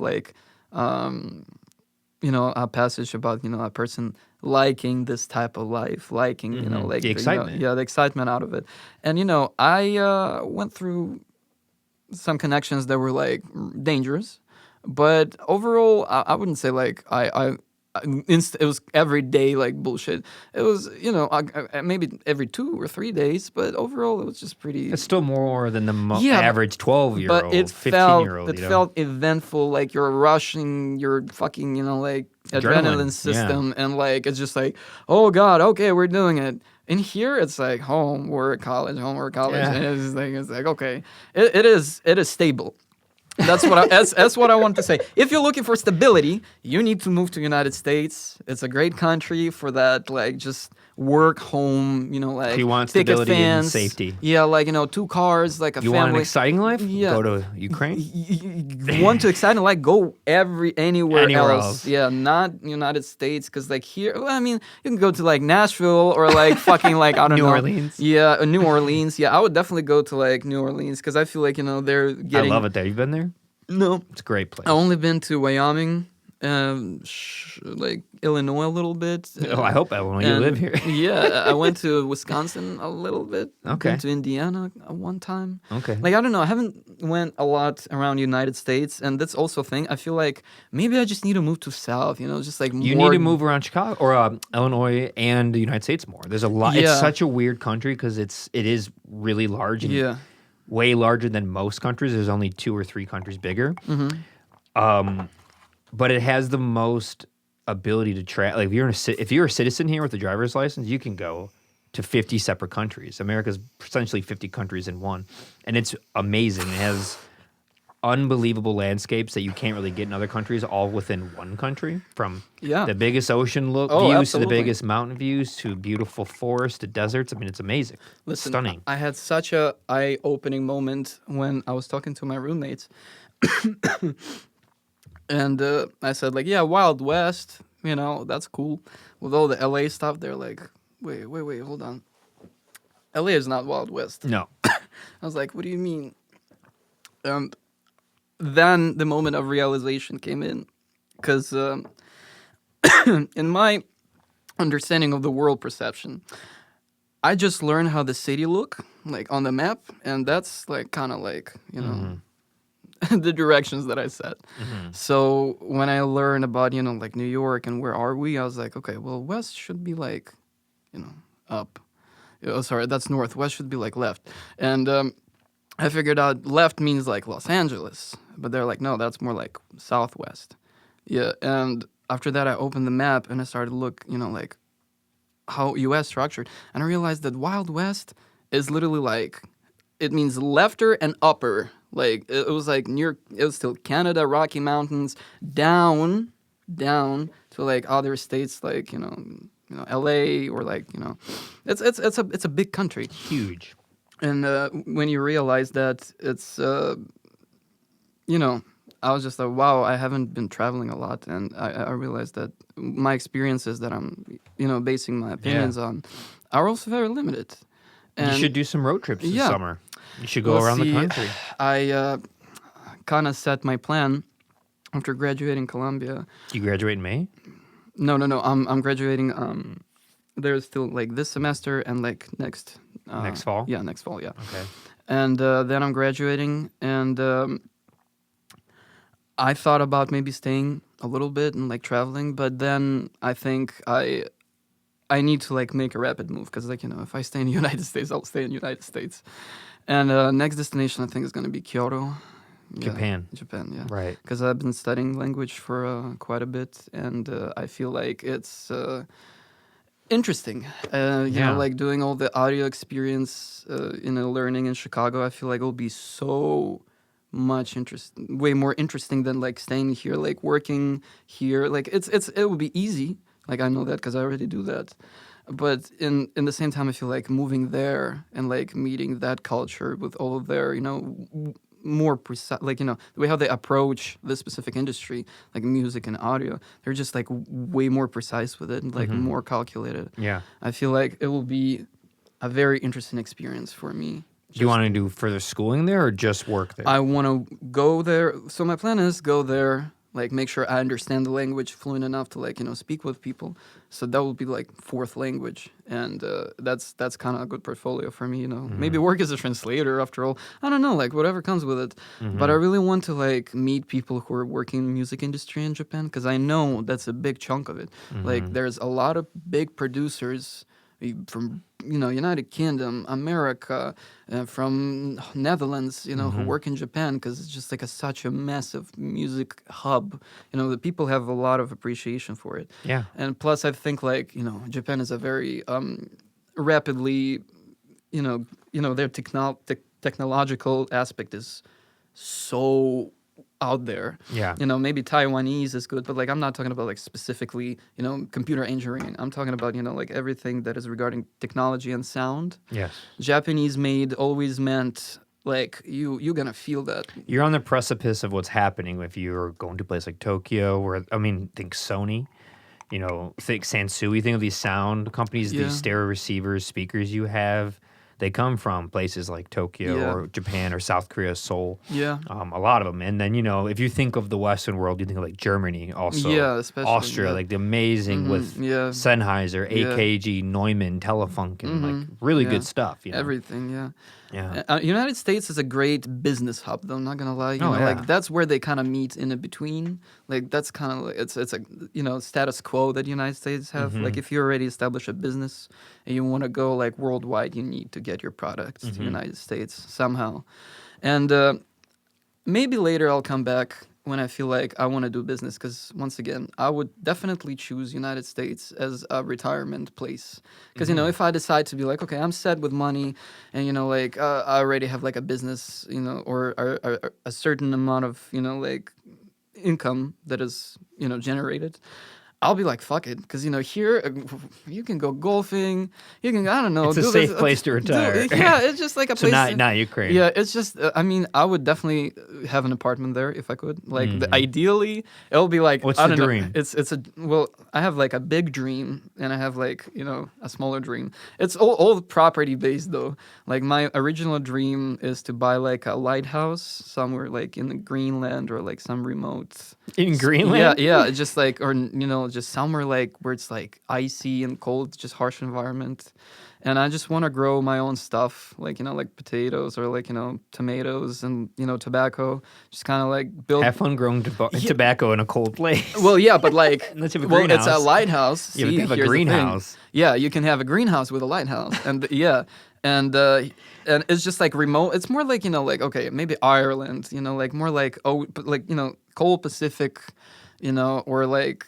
You'd like Washington State. Yeah, no, definitely. Yeah, I heard that people said in Washington is definitely like that, or like like Canada, starting Alaska, something. British Not quite. Columbia, Vancouver. Yeah, kind of like just remote. That's kind of one. Because I always felt like a passion for like being alone. It's just a different state. Like I don't know. Like when I'm interacting with people, on a social level, I always try to be like something. Like then I can present. But when I'm alone, I feel like it's totally different conversation. Yeah, I don't know how to describe it. It's just more at peace. Yeah, just more like more comfortable. I just have like time with myself to think about stuff and be like, okay, well, I always take it in the form of conversation with myself. I was like, here's a problem. What are we doing about it? And something in me always like been like, okay, well, isolation is good. Because you can just think about something, come up with something, like have time to yourself and just, work on stuff that actually matters. Because there's no other distractions. You're just like, have this whole time to yourself and you can work on whatever you want. So my ideal plan was like to buy a lighthouse and like top floor would be like a little, like hanging out area with studio equipment. Like when where they, in the actual like glass compartment. I don't know how, but I thought that sounds cool. Yeah, and record like lives in there and stuff. Just like to put. I still want to put music out there, but like. Would it be a functioning lighthouse or an abandoned, like a non-functioning? No, one? it would be like actually like the one that works. Cause, okay. I want to because they pay you for maintaining those. That's kind of like a financial system behind it. You can live in there and do whatever the fuck you want. Yeah, but you gotta make sure it works. Yeah, so you could save boats. Yeah, that's pretty cool. Yeah, it's kind of like I've never heard anyone say that before. Like that's their plan. I want to have a lighthouse, live in it. Yeah, just like it's it's still, I feel like I have I want to do something for people. I always feel like, like, especially on the personal level, it's like the guy, if something happened, people just know I'll be the guy who they can just call. Like, I don't know. It's just important for me to be like, okay, well, it's bullshit going on. You can call me, all right? You're the reliable guy. I don't know. I care for people. Yeah. Yeah, that's why I don't try to like care for too many people, because it's hard for me to like be that compassionate. Because like you like to go all out with your relationship, yeah. but it's hard to spread your heart that thin. Yeah, you need to be just a specific kind of person. Like, I need to be like, not even interested in you, but like more like, I respect what you're doing. Okay. Like, it's really important for me to be like, okay, this is a person that is doing something that is like driving their passion. Yeah. Like just someone who lives for, things that are, out here and the present around. Like, I don't know, doing projects or like developing something, like having an interest in something besides like basic shit like watching or Netflix. themselves. Yeah. Maybe doing something bigger than themselves, Yeah, absolutely. I completely relate. And that's why I want to do like the lighthouse, but maybe it'll be like just a lighthouse structure that like with a little greenhouse. And I just want to grow my own thing, like being able to record music and cook. I want to get like a little nice kitchen and like a little library on the second floor with like chimney. I don't know how to do that, but I'll help you build it. We'll build it. Well, like the first floor is kitchen with like little greenhouse. Like where I can just like set things. I want to do it like really compact, like not big. And second floor would be like kind of library area where I just like again sit in the cool chair and I'll just like read some shit. That order some books and be like, okay, well, I'll just read right now. Because nothing bothers me. I'm in the lighthouse in the middle of nowhere. Why can't I just read a fucking book? Why don't you do that now? Why don't Well, you I'm not in the live as lighthouse, if you are in but a lighthouse? I do read a book.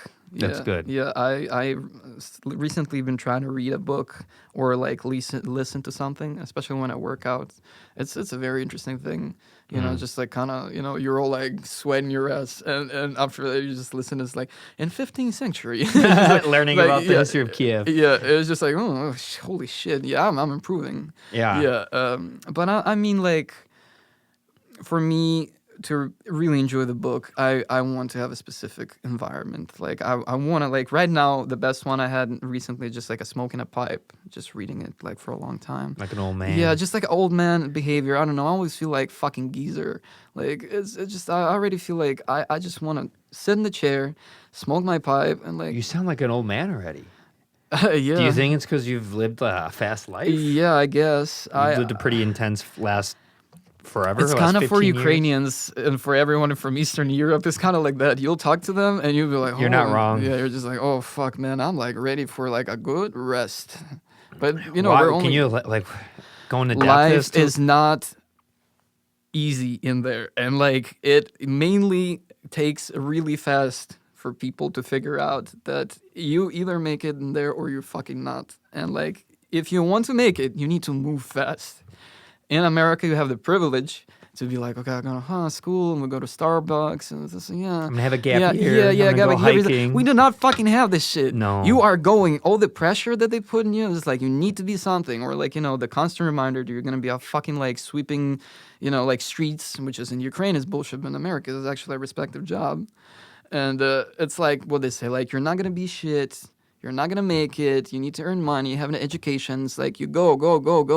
The constant pressure. And some people are like, I know a person who's like, gets like very good grades, like all the nominations, but like the people are burned the fuck out after that, because like all the time they're like, you need to be the best. That's what they expect out of you. They cast you out. You're either like a stupid ass motherfucker, or you're like a kid that they actually care for. In Ukraine. Yeah, and either party, like both parties do crazy shit, but like those who are like stupid, they are considered to be like, trash. And who are like, in the dean's list, they still do shit like that, but teachers like don't see that, like they just ignore it. But they are more, I feel, people who are like really putting a lot of effort into it because of the pressure and the ability to. That's the people who are really burned out. I'm like still, I'm burned out from rebelling off this shit, because like I was invested in it for a long time. It was my job to ruin people's day. To ruin people's Yeah. What? I'm not even talking about the summer camp that I was going to. It's what changed it? Was there a certain moment that made you kind of not behave as much like that anymore? I think a certain moment I realized, I'm out of the house. I don't have anywhere to go, and I was like, staying at places like full of cockroaches and like dead body, like objects. Like, someone died on the couch that I was sleeping on. Like type shit. What? Yeah. Oh no, I don't fucking. You're just staying in place with the dead bodies? No. The dead body was gone. It was the same couch that the person died on. How did they die from? Drug overdose? No, that was an old grandma. Okay. Yeah. I thought you were getting at someone just OD'd and you're like, I slept on the couch the next day. That kind of happened, but like a different time. It was just like a big party and someone died and everyone skedaddled and I was there and God. like shit. Yeah, it was nice. Ugh. Oh, so it was just stuff like that. You kind of started to think like, do I really want to end up like this? I just realized that, like, until I moved to US, I was like, I don't really know what I'm doing. But, like, after coming back from United States, like, I was like, okay, well, people can live civilized. So I started to tap into the bartending and, going to bartending school and, In Ukraine? Yes, and getting my education in this area. And after that, I got a pretty good job at the bar industry tool shop where I was like a manager. Like not a manager, I was just like selling like person in the showroom. Like you come in, you look around, and I'll like, okay, I'll ring you out. So like a salesperson. But I was also doing like a logistics tasks for this business as well a little bit. So it was a good job for 18-year-old. Yeah. And our boss actually got us tickets on this job to go to the Atlas Festival, Atlas Weekend. It's a biggest Ukrainian festival, whereas Fatboy Slim was playing. She was lit. It was so cool. Was that in Kyiv? Ukraine, in Kyiv, yeah. It's a big, like area. Just like everyone is. Oh shit, it's like drunk and on drugs. And this summer I remember there was another party that got canceled because someone brought like fires and like it was just like people pouring into the venue and they're like, we're calling it off. And people was like, fuck no, we're not leaving because it's like, like pools, like swimming pools in there. Mm-hmm. Everyone just started bringing alcohol, so it was a crazy party. It was just insane shit. Yeah, see, like, stuff like that happen around there. If you're like at a party like that and authority figures come, is it easier in those circumstances to kind of like give them money to leave, or is it like you can't do that anymore? Or does it depend on who you are and where you're at? It really depends. My interaction with cops were not like that severe, like on a regular basis, because like, if you're acting too happy, that would stop you and like search you. Can't be too happy. No, here. Can't be too happy. No, cannot. No. I remember one time after work, I made a fat tip and I was like walking home and I was like, hell yeah, just dancing a little bit. And there's two cops walking up with the AKs. Because Mm-hmm. It's a Central Street. You have a little short AK. It's a AKSU 74 specifically. They're like, oh, buddy, you're just like, what are you dancing? You're just like, too happy. What are you, fucking Drago? You dirty, no good addict. And I'm like, nope. And they're like, well, let us search you. And I'm like, well, And some dude who's like walking around just like criminal-ass looking, he's like, don't let them search you. That fucking cabin, they're gonna plan some shit. And I'm like, I actually don't consent. But they already went through my bag. And like, I was filming all this shit.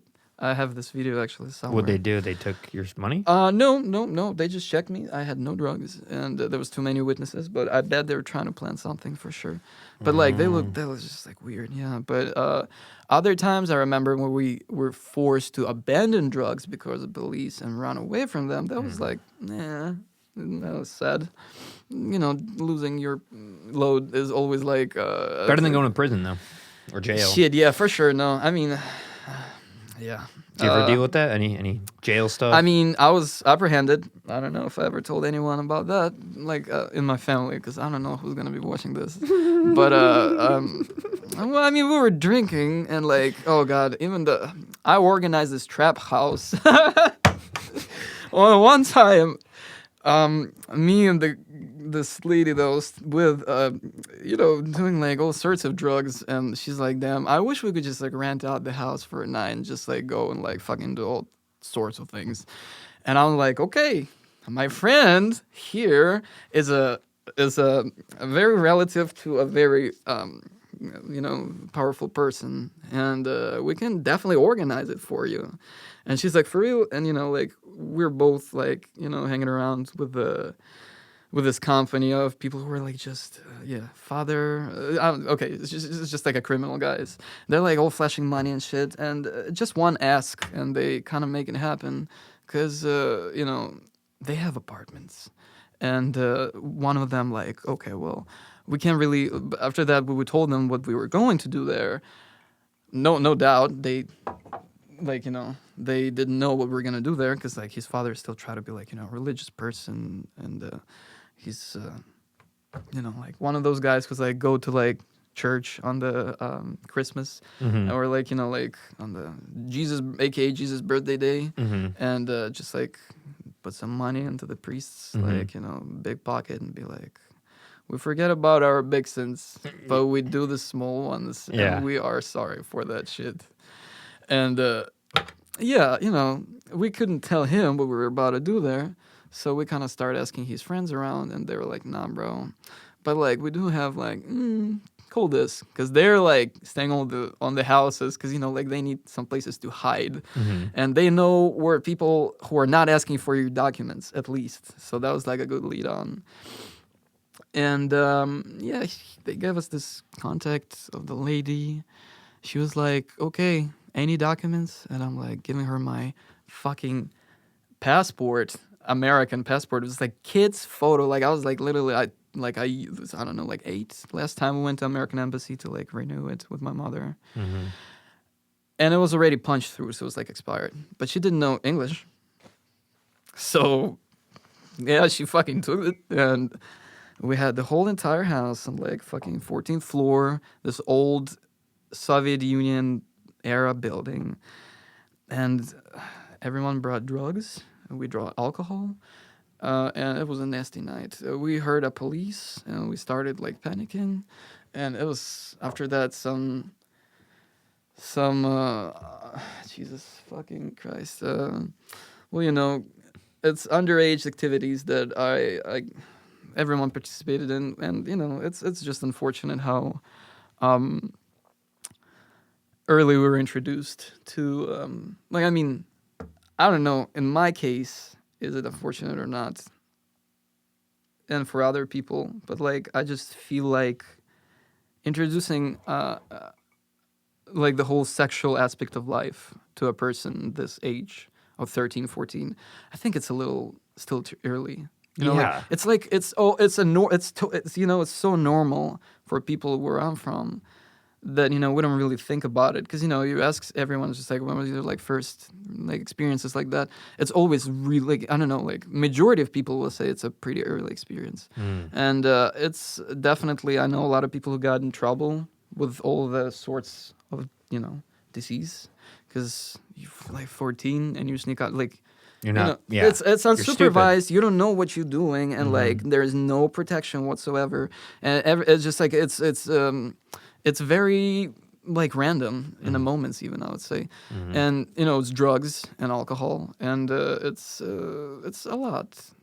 I would say that in this instance, I understand that America is a safer place for your kid, but I would still, if I knew for certain that would happen to my child, I would probably still fucking do it, because it's it's just a school of life, and after all, like this, and you're just pretty tough, eh? I'm sorry, yeah. I'll say like I would love my kid to death, and like I would, because I feel like one day maybe if I don't know, I'm 21. So I've been talking about it, but I don't know, it's just like being like old dad. You're like an old man. Like maybe one day. What has made you so old? You're like an old man and you're 21. You're just like, I think it's good the kids are tough and they go through these hard things. I want to raise them in a different place. I don't know. I just feel like people are kind of getting too comfortable. And it's that's what kind of drives me. Participation trophies. That's what drives me though. Like I could have get my ADHD medication, and like especially in America, my mother always tells me like you can get like a 30-minute like advantage of hour advantage if you take the ADHD assessment, and they will give you like extra time and tests, and you can also like get all those extra things. Plus, my professors, when war was going on, like, when it was actually, around, people were like, oh, okay, we still remember about that. They're like, you need extra time. Every time someone asked me that, I was like, fuck no. No, I don't need extra time. Professional world is not going to be waiting for you. It's not going to be like that. You're not wrong. No, you cannot. You just can't. You just can't. Like, this little offerings, I just felt like, it's like, oh, let us make it easier for you. I don't want it to be easy. I want, like, life is not easy. It's this. Does it almost feel like insulting to your intelligence or something? It's more like... It just infuriates me a little bit because I just feel like it's not even like people try to, it's a good intention. I feel like where it's coming from. Yeah. And maybe for some people who are actually struggling with it, that will be helpful. But hey, I take 18 credit hours every semester for the span of like last 3 years. And I think I'm fine. I think I'm alive, I would say that I grew a lot since I started to go to Colombia, and I'm just like, it's... When did you start there? In 2021. 2021? Yeah. And you've been... No, wait, 21, 22, I just graduated high school, so 22, 23, because it's 25, yes. So year 2022, you started? Yeah. Okay, and before that, you were... In high school. In high school, up in Evanston? Yeah. Okay. Yeah, and then I moved to Chicago, I found roommates, I figured out a job. My parents never helped me with any rent. Mm-hmm. I go to work. Mm-hmm. I do all this type of things. Just kind of on your own now? Yeah, because, it's time to figure out. Mm-hmm. It's, you can make it funny. You can make it interesting, but you have times where you are studying and working to sustain yourself. And there's times where you can just go and do this other shit. And that's why I'm saying, like, in Ukraine, it's easier to mix and match work and, like, fun. Here, it's like, work. Oh, fun event. Work. Study. Oh, fun event. More work, less play. Yeah, it's more like, like you do it. And a lot of people do not take this shit really well. Especially, I feel like in Colombia, like a lot of people that I talk to, they are not working. They stay in the dorms. We're fucking expensive. It's, I talked to someone, they pay $1,200. No, sorry, more. It's like 200. I was like, sorry, I don't know how you say, like, it's like, $1,100. Mm-hmm. It's like $1,100. Yeah. I'll say $2,100 a month. It's expensive. And people, they don't pay it. It's their parents who are paying it. Mm-hmm. And I feel like that's not what college is about. Mm-hmm. I feel college is when you're like, okay, well, I'm ready to, like, figure out a professional world around me. Mm-hmm. And that's why I choose Colombia, because, it's like the working environments. Mm-hmm. And I feel like if I can go through all of that without, like, taking all those little favors, I'll be fine. I'll be fine. It seems like you'll be fine. I mean, you're on the right path by, like, working, doing your classes, realizing that it's kind of a place where you kind of need to work while you're going to school if you want to make it in those fields, especially through the connections you can have. Mm-hmm. What about your peers back in Ukraine that are like your age? Do they end up going to school there? Oh, man. Because things are so different. Yeah, I mean, I know a lot of people who are in school, like, who are my friends. I don't know. I've been talking to mainly to motivated people who are like, okay, we're just going to do it. And just in general, in Ukraine, you get your higher education and you're okay. You're fine. Mm-hmm. You don't need to, like, overdo it and, like, go do masters or anything like that. Just get your bachelor's and, like, get solid. That's all the requirement. Mm-hmm. But in school, they push you to be like, you need to be, like, fucking best. And as soon as you get to university, it's like, professional life is different, man. Yeah, it is. Yeah, it's just like, I don't know what you were told in school. Like, here we do that. And, like, that's what this work is about, if you want to know.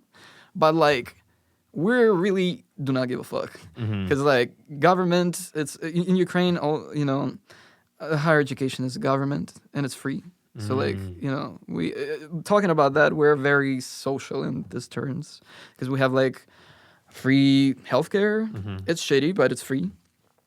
And we have free education, which is It's nice. Any reason why you didn't want to do the free education there instead of Well, doing I it couldn't because free education in Ukraine, it can be only if you're like passing a certain tests, like on a good grade, and I sucked at this shit. I Standardized blew it. I tests and blew it. stuff? To be honest, I graduated Ukrainian high school system, like middle school system, illegally, because the school I was going to was private, and I failed the last, SAT thing. And they just pulled us to the different location of the school. There was like a teacher who's like, "Okay, you're gonna read the every question and all the like possible answers, and I'm just gonna nod when it's like a right answer." And we scored like roughly like 10 points more than a minimum, so like enough to not raise suspicion on a re-examination, but it's like we passed. Yeah. With my friend who's like, the son of the criminal guy. Cause yeah. Cause we, What did his dad do? Whose kneecaps did he break? Well, he didn't. He's actually a very religious guy. He's like, going to the church, and he had like a tough life. He got, like shot a couple of times, and he just like can't move really well. But he's just, he's a guy. And shit, come into his apartment, I see a block of money and fucking Nokias and like motherfuckers with the chains sitting in there like in the leather jackets, and they're all like Donbass region thugs. I don't know if you're familiar with Ukrainian map. But, Donbass is the occupied territory mainly that is Russia is dealing in. Oh, right now? Yes. Okay. And it's one of the biggest coal distribution, hubs in, Europe, actually. So Russia's trying to the reason why this war is happening, they do not know how to, develop their own, so they're taking over what's already developed. Kind of like being like, Genghis Khan style, instead of creating something that is like, like yours, you're empiring on someone else. But why Ukraine? Because we have solid resources. We have, we said like the, black soil. We have, all those crazy mines that are like well developed. A lot of salt, good connection to the seas. Like we just have it all. Like it's, so you're saying the war right now is more about resources than is anything else? Russia wants to fucking earn money. That's what it's all about. They're all bunch of criminals in there. Putin is the richest man in the world. So what's the perception of it there versus way Americans are seeing it? Like what we're told through our in Ukraine news. Or in Russia? In Ukraine. Oh, in Ukraine? Well, we know that we're getting bombed every day, and that's happening because Russia just fucking hates us for existing not under their control and saying we're a separate country, because they are saying that Ukraine always been with Russia, and we're saying fuck no. We've never been with Russia. We never wanted to be in Russia. We fucking got dragged into it. And it's just, it's a lot. And a lot of people right now, they don't even want to dig into the cultural aspect of it. A lot of Ukrainians are just so mad. You put a Russian person in front of them, they're not going to ask what they did or what action they took. That doesn't matter. They're just going to fucking kick the shit out of them. Just decades of... Yeah, it's like they, people who are so okay with them just literally fucking bombing us, like with full army on, and they see their own people going to war, and they are so speechless. How can we establish a connection between a nationality that is being so blindly followed? And it means that it's not a nationality. Russians are just a bunch of people who are going in front of Tsar and changing their flags and names, but overall they're just staying empire that just lead people on this leash. And they will do it. Whatever they say, they will do it, and they will say thank you, because that's how it was for them for this entire time. Yeah. So you just recently were in Ukraine. Yeah. For Christmas break, right? I left 2 weeks earlier. Okay. Yeah, it was my grandpa's 90th birthday. 90th birthday. Yeah. Wow. And since you were there last, what has changed because of the war, as far as what you saw and experienced? Well, Jesus Christ, that's so much to talk about. Well, first of all, this time I was entering a little different. In 2022, when I went there, I was entering through Poland and taking just a railroad down to the Kyiv city. But this time I took a bus from Polish from not Krakow. Jesus, I always forget. Krakow, From Poznan? no, not Poznan. Warsaw, yeah. Okay. From Warsaw right to Kiev, and it was like a 2 day trip. Scary? No, not really. I mean, the probability of something crashing in the bus that is driving on the road is like probably like I don't know, not a lot, especially like in we're coming from eastern Ukraine to not eastern, from western Ukraine to eastern Ukraine direction. It's a pretty steady place. Like I don't know, it's like everyone was getting notification when the air raid alarm started, but like it's I don't think it would be probable that it would hit a bus. It could, but What about when you were there in Kiev? oh well. Well, first of all, we entering Ukraine this time was way more complicated because they Polish border took a picture of me because they didn't trust that I'm actually American. I don't know because I was speaking. You didn't have your passport? Yeah, I showed them my passport and they're like, "Oh, so you're from Ukraine?" I was like, "Yep," because they see all the stamps that I was in there before the war started and I was going in there in 2022, and they're like, "So no." I was like, "Oh Jesus fucking Christ." And they're just like, okay, stand in front of the picture. But the French guy didn't get fucking photographed because, French. Yeah, fucking French. Yeah. No disrespect. I love French people. Yeah, they are just like me, angry on everything, smoke a lot, and drink. Yeah, and 12 in the morning. Yeah. I respect that. Yeah. So once you got in, what's going on? What's it like now as you're there? Well, first couple of days I came in, you don't forget, it was still final weeks of college, and I'm doing them remotely. And it was a really dark days, no sun, just clouds and so dark. And first, I step off in Kiev. And the first thing I do, I just take a long walk from from the railroad station where my brother lives, which is half city away. And I walk through all the places that I know, and I went. I hope my father didn't see this video. Took a leak in my father's alley where I always used to do that, and this is just a tradition, so I do it.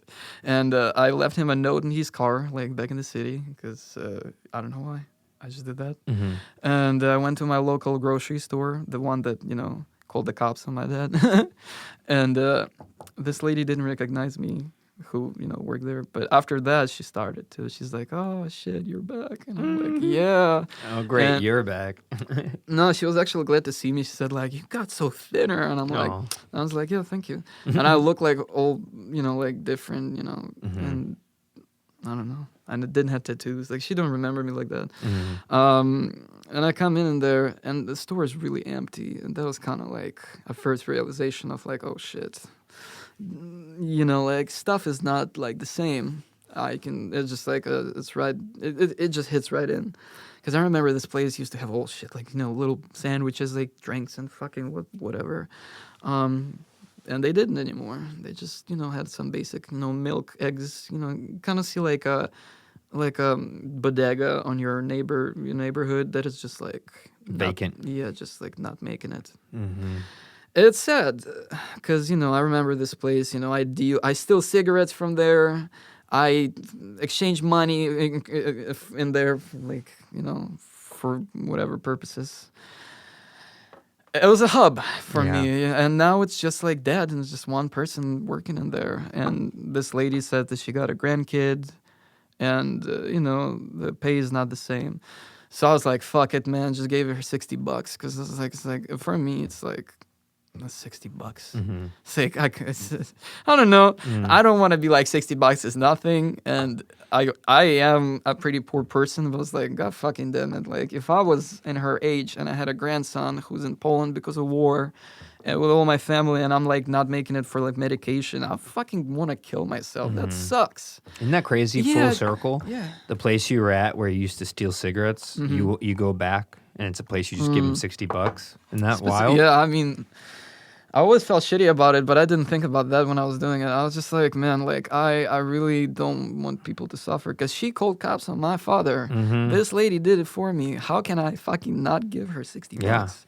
Like it's literally solved her problems for 2 or 3 months. Whoa. It's you know it's direct. That's what I really like about it because you know like I do donate money to like you know charity organizations like every month, and I try to like do a set amount of money.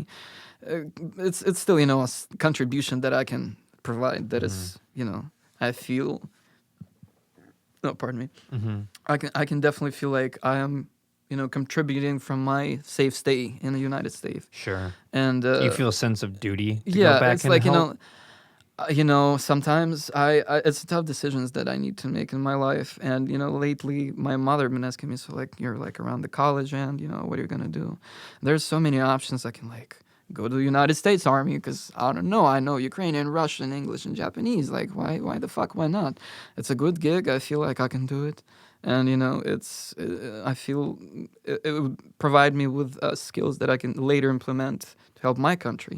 You know, because like 4 years and I'm out, I have pension or whatever. You know, it's just thinking about it strategically. I feel like a sense of duty. I need to bring something back to Ukraine. Or I can stay in the United States and work and like just, you know, like provide people with money. That's also an option. Or I can move to Japan and learn something and do that stuff and like bring it back. But overall, my plan is to contribute something to like, you know, take all those experiences and bring them back. And when I said like, sorry, my, I feel like my accent just kicked in a little bit. When I said, you know, solid work that, you know, like, something that I want to change in Ukraine, like probably like, you know, Ukrainian music education, since, you know, I'm doing that. It would be a really cool thing. Yeah. I want to open like a alternative school for, you know, kids who are relocated from, you know, like war-torn regions and like veterans. And I feel like, you know, just create it as a charity at first, but, you know, then like invite interesting speakers, you know, do the like free lectures on music, you know, theory or, you know, production or, you know, other things. Yeah. And that sounds way, amazing. Yeah. And that way I'll create a community around something that is like totally, you know, fundraised. And that way, like, no one will be like, you know, what I really don't like about the fundraisers is a lot of stealing in there. And I want to set a really good control on that. Just make sure we are reorganizing music for Ukraine, like, fully. Because what we have right now is just Soviet Union leftovers. And, like, all the cool producers in Ukraine, they all went abroad and came back and, like, learned something. But they're always coming back. We're always coming back to, like, bring this stuff. And I just want, like, we already have all the success parts. I just need to like find funding and, you know, bring it together. But also I think like I personally need to get more educated on the matter because, you know, like you cannot start something that you're not 100% like, okay, I'm starting something serious, but I don't feel like I'm on the level to run it. So that's why I'm taking like music business course right now.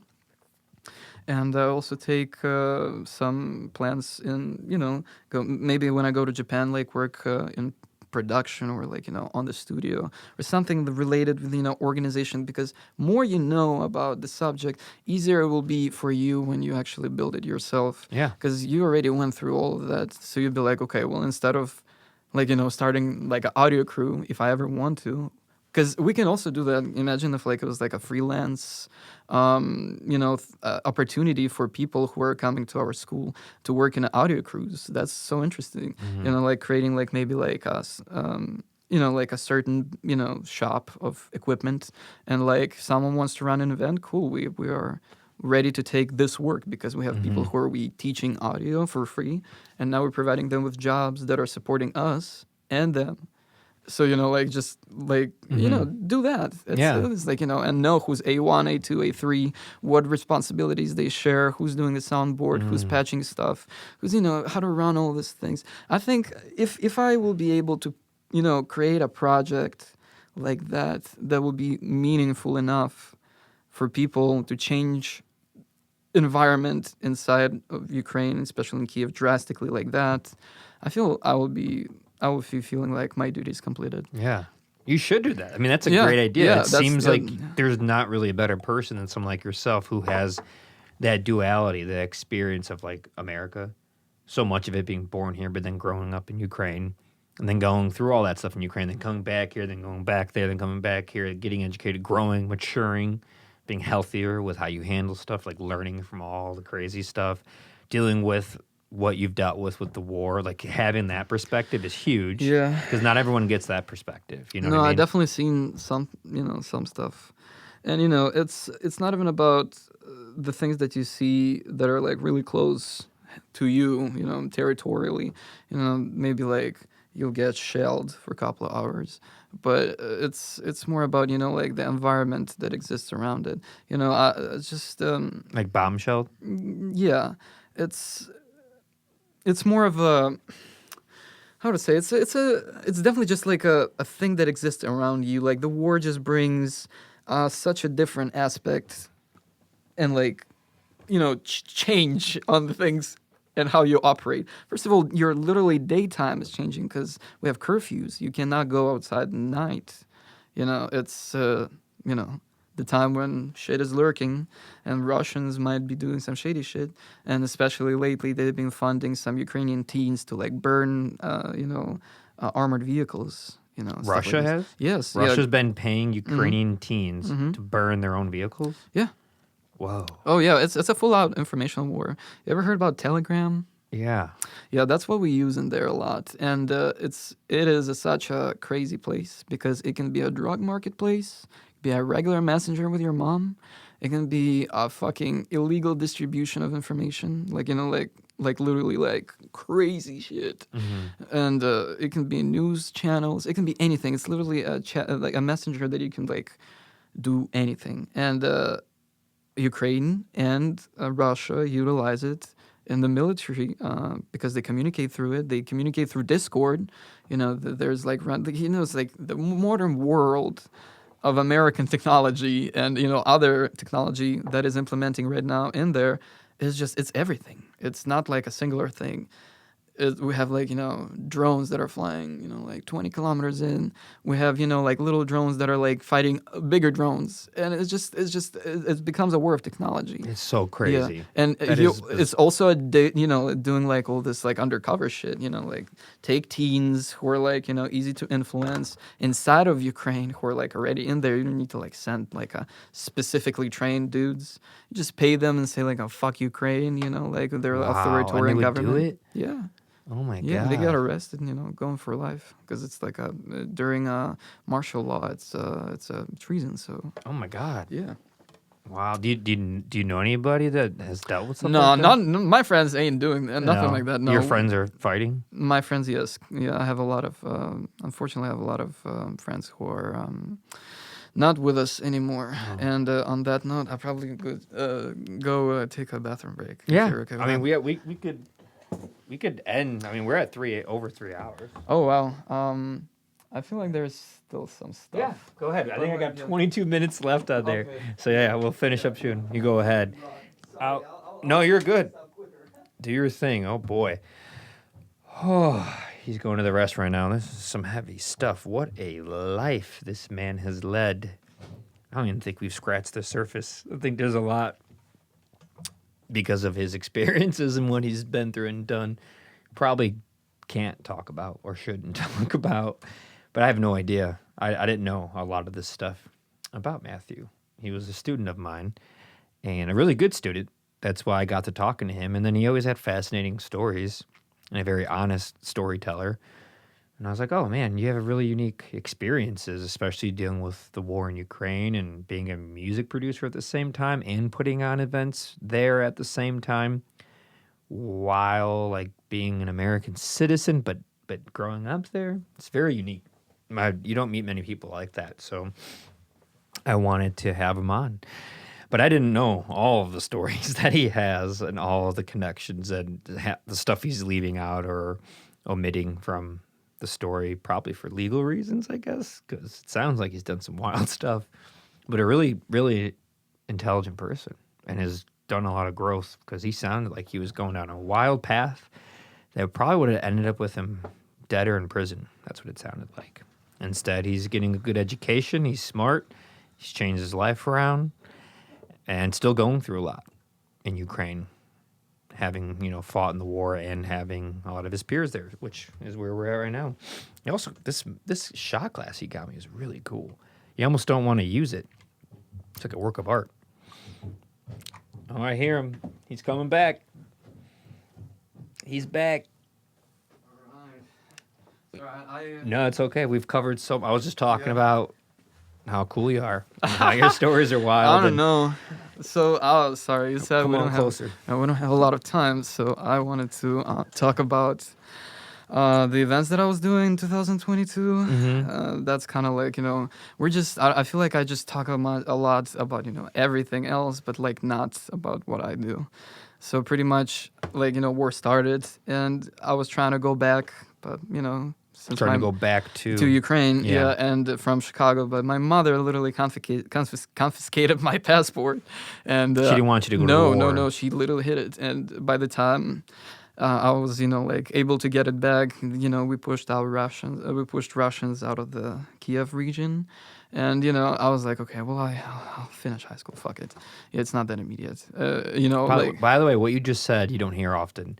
You were trying to go back from a safe place in Chicago, deliberately to Kyiv at an epicenter of a war, modern warfare, which is way different. Your mom hides your passport, and you're like, "Oh, fine, I guess I'll finish high school before I figure this out." Well, that's insane. By the time I would have got a new passport, I was ready to go to the, you're a child making wild decisions. I like my country, and when someone comes into a place that I really like and I want to go back to, and I don't want it to change because it's fucking good, I don't know, it was just like an initial reaction that I had. I was just like, as angry, and I was like, what am I doing here? I need to be there. So how did you get back there? And, well, my mother gave out my passport. Then it was not that bad. And that was the whole thing. She's like, you can go 2022 summer. And when I went, I did some things in there, and I don't know if I'm allowed to talk about that. What do you? Yeah, you did some things in there. No. It's more about like my experiences with like on the ground. Yes, like fighting and stuff. It's more about like dealing with people who are in this in general in this environment. And Russians or Ukrainians? No, it's more about like going places and like establishing some things to do. Because like first thing I came in there, I didn't know what I'm gonna do. I was seeing my brother in London, and he was living in Portugal, and then I was like, okay, well I'm gonna go. I went to like Poland, stayed in there, and then I come to Kyiv, and I got an apartment. And then I need to deal with two troubles. The first trouble is the mini pig that was living inside of the bathroom. Yeah, so this apartment that I got came with a rule. There was like a pig inside the bathroom, and you need to take care of it. What? Is this a game? No. Welcome back to Kyiv. There's a pig in the bathroom. You better watch over it. Yeah. This sounds made up. She's fucking aggressive. I have videos of her if you want to see. I believe you. Yeah, it's a fucking aggressive mini pig. She was not mini. They kept... It was a big-ass fucking pig. She was so angry when I moved in. She's like, what the fuck are you doing here? She's trying to attack me all the time, and I was trying to figure out how to deal with that. And I was trying to volunteer. That was like the main thing that I wanted to do.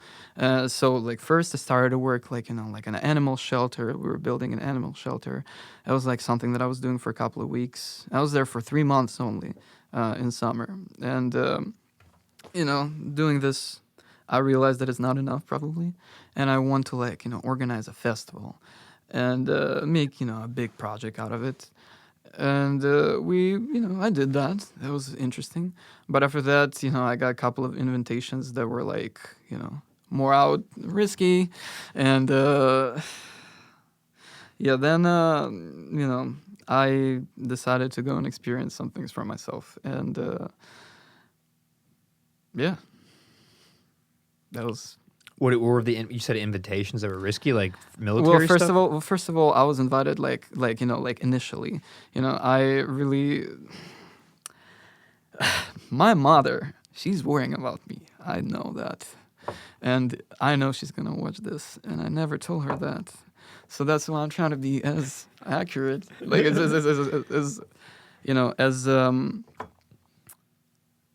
how should I say it? Like I'm not trying to like make her heart go stop. Of course. Yeah, and Of course, you gotta love your mother. yes, Gotta respect I would your mother. definitely. I would so gratefully talk about it on a personal basis. But like, oh God, if she knows I did things. Did what? Didn't she know you went to the war? She doesn't know? No. How does she not know? No, she thinks I was staying in the Kyiv city this whole time. And for the last couple of weeks, I was doing this festival. But what she don't know is that I was staying in this apartment with my friend who took care of that thing when I was gone. And eventually, I was in there, like, just, hanging around, like, with people that I know. But then I got a little bit more involved. And In the war. yes, but... What do you mean, like you were like? Well, I'm sorry. as I told you. Okay. Like I've been there, and like I did the initial call that I was in there for,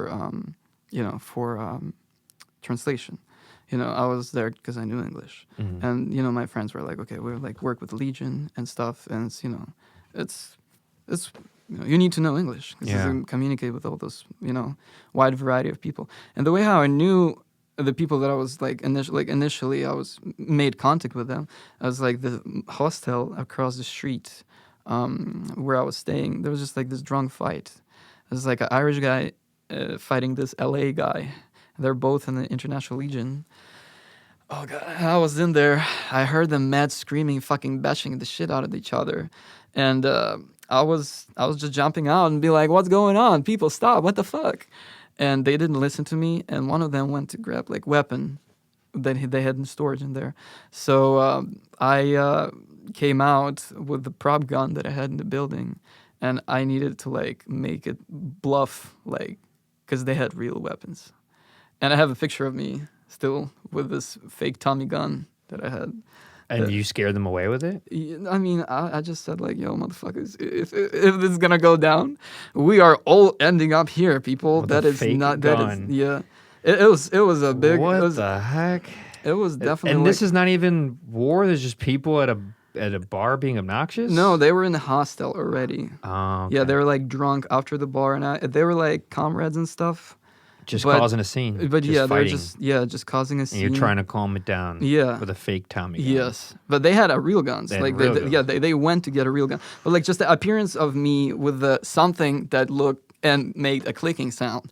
I thought it might work for them to like be like, okay, there's like this other fucking crazy guy. Did it work? Yes. No, I mean like they came down and police showed up. So it was even more ugly, but like I was trying to get this guy out of the police interaction as well, because he's like fucked up, and like there's this other Ukrainian guy coming in with beer, just standing there and be like, what the fuck is going on? And I successfully actually like summoned police out because I knew if they take him, he's fucked. Yeah, and since then we've been working together a little bit, just in contact. He's like, oh, we're actually like in here. Come down and just fucking, like, do some fucking translating for us. Because we have all these Ukrainian guys who are like... Come down and do what for them? Translating? Like translating, yeah. Okay, so you're mostly translating English, Ukrainian? That's for first, like, couple of, weeks. Like, initially, what they thought it would be, I'll come down and I'll just translate for them. And, like, we work with those people. And then they're like, okay, well, you're done. But, back then, it's when the counteroffensive started a little bit. And we just got involved. But once again, I really, like, don't know if this, like, all this information, it's not out there for my family. And, oh, God. I mean, you don't have to show them this podcast. Who of your family knows about your involvement? Well, I my brother knows. Why would they be that mad if it's your country and you're my father don't of know. the age? Like, isn't that kind of sometimes what happens? Here's the thing. I wanted it. I got it. I got out of it. And my leg is never the same after that. Your leg? Because, I literally... Physically, on a physical level, your leg is hurt from the war. Yes. Wow. We got shelled for a couple of hours. And I fell into the trench. It was like I was just trying to like dive in. and I landed on my left leg, and this shit is probably not right, because like sometimes I'll just get like leg stunned. So like people were bombing you and you were trying to hide and you hurt yourself? Mm-hmm. Wow. Yeah, just jump in, be like, fuck Getting that. shot at and stuff? No. Just gladfully, bombs? gladfully no shots. Just bombs. But just like, it was an artillery piece. Yeah, so, it's... Which is worse, because the damage is way worse than a bullet. Well, I mean, it depends where you are. Oh my God. But yeah, if talking about this experiences, it happened. That's crazy. And I feel like I can do it again. But what I really think is life is like, I don't know. I really don't know. That's why it's so confusing. Life is what? Like, life is about these decisions and choices. And now I'm finishing college. You're like, well, you did all of that shit. What are you going to choose to do after? Like, now you don't have any obligations. Like, the obligation of, talking about, obligation of talking, taking the college classes, like being successful in this matter. What are you going to do after? I can go join Ukrainian military again. I feel like I can do that. I can go join American U.S. or the U.S. Army. That would be also a valid option because, it's like, fuck, why not? And I feel like whatever I do, it's going to be beneficial. But I really, geez, doing music and doing art, I feel like it's a tough decision because, like, you can contribute with art and I know how, and I'm definitely sure I can. But will be more contribution from me, and is it the path the path that I chose is more efficient and contributive than the one that I didn't. So that's kind of like this interesting question for me. That's the fork in the road. Yeah, because like you can go and be like, okay, well, fuck war, like I'm not gonna go back, but just choosing what you want to do after, it's. The reason why I even came back, like I was not even supposed to be there at the first place, but like I did it, and when I was going back, I was going a very tight schedule because I need to go to Columbia College Chicago because that's what I was like already fucking signed up for, and they also didn't allow me to stay because like I'm fucking like just came in there and who the fuck am I? No experience, no nothing, and they fucking surprised I didn't even make it that far, and it's like they found out like fucking 3 days later, and it's Who found out? There's people in command. They found out that you were kind of like not supposed to be there. Yeah, you were not officially. No, you were just winging it. Yes. Like guerrilla warfare style, like on your own. It's like what's the film about the guy with PBR who's like coming into like to Vietnam, like to bring Rambo? No. There's just like a movie I seen. I don't remember the name, but there's like about this guy who comes in from New York just to bring his friends who went to Vietnam some PBR. Oh my god, I have no idea. That's an interesting. So you movie. went in and just kind of were like, I'm gonna fight. It's more about like what's happening around you is not really up to you. So when someone is telling you go and fucking shoot, you go and fucking shoot. You don't have time spent to think about stuff. Oh my god. You just do whatever the fuck people yell at you because after setting my my mindset a certain way, I'm like, okay, man, well we're gonna do that shit, and they told you. And if you don't do that, they explain it to you. We're all gonna die. No one is gonna make it. So like, you either do it because you're there, and people you have no choice. No, it's you're dragged on. You're already there. Like it's civilian people don't ask to be caught up in this shit. They are still part of it. So how did you get out of it? You just Well, first of all, like I was in there and we were making like our advances, but like at certain moments we were stopping to eat, and like rest, and that's when the radios, like going in, going out, and I was like, okay, well, I'm in here, and I still have time for that. But after that, like coming a pickup of the people who are like, okay, well, that's what we're gonna do here because we're taking command of the village. This is a strategic point, and they're like, who the fuck are you? And you need to explain who the fuck are you. And sometimes it's really, really complicated because for them, you don't speak English. For people who you work with, you don't speak English, but you do speak Ukrainian. And After all, I was hoping to stay in there for longer, and to be honest, I thought about ditching Colombia because I was like, "Fuck it, whatever." So you're gonna drop out of college? Yeah, just keep fighting? not even joining, because like it's I haven't went to my first semester. What the fuck would they do? I didn't pay anything. Yeah, they wouldn't pay. Like I wouldn't pay anything. Wow. But they just said like, no, you're not doing it with us. Nope. Mm-mm. Matthew, I want to continue. I only have 6 minutes left on this SD Okay. card. All right, We're at 3 hours and 34 minutes. Shit. Can you believe that? Yeah, it's crazy. We'll have to do this again. Continue like Maybe sometime in the sometimes, future. yeah. Maybe when you finish college and you have different decisions you've made. Oh Jesus, maybe, yeah. But 2 more small things. Sure. Yeah. This festival that we made. Yeah. What's the Yeah. name of the festival? It was Chitach Fest. It means like the Reader Fest. We did Okay. it like in the library, Okay. like a youth library. It was like a punk rock concert for 2 days. That's cool. We had a lot of bands. We fucking sucked at promoting it, but we still made it. It was cool, awesome. And then I did this gig in Ukraine like recently. It was like a DJ set where we lied that I'm an American DJ, and I brought all this. Cool There's a lot of American lies stuff. in your life. Yeah, huh? oh, A absolutely, lot of yeah, lying. absolutely, yeah. But like what's cool about it? I lie to people, but like I admit that I lie. Cause So how much truth has been spoken here today? no, for sure. I'll tell you, like, if people in this venue, they literally knew I was lying. 'Cause, Okay. like, I was like, okay. I was talking Ukrainian in the end because they're like, fucking, yeah, America, woo. And after that, they're like, okay, well, for real, are you from US? I was like, no.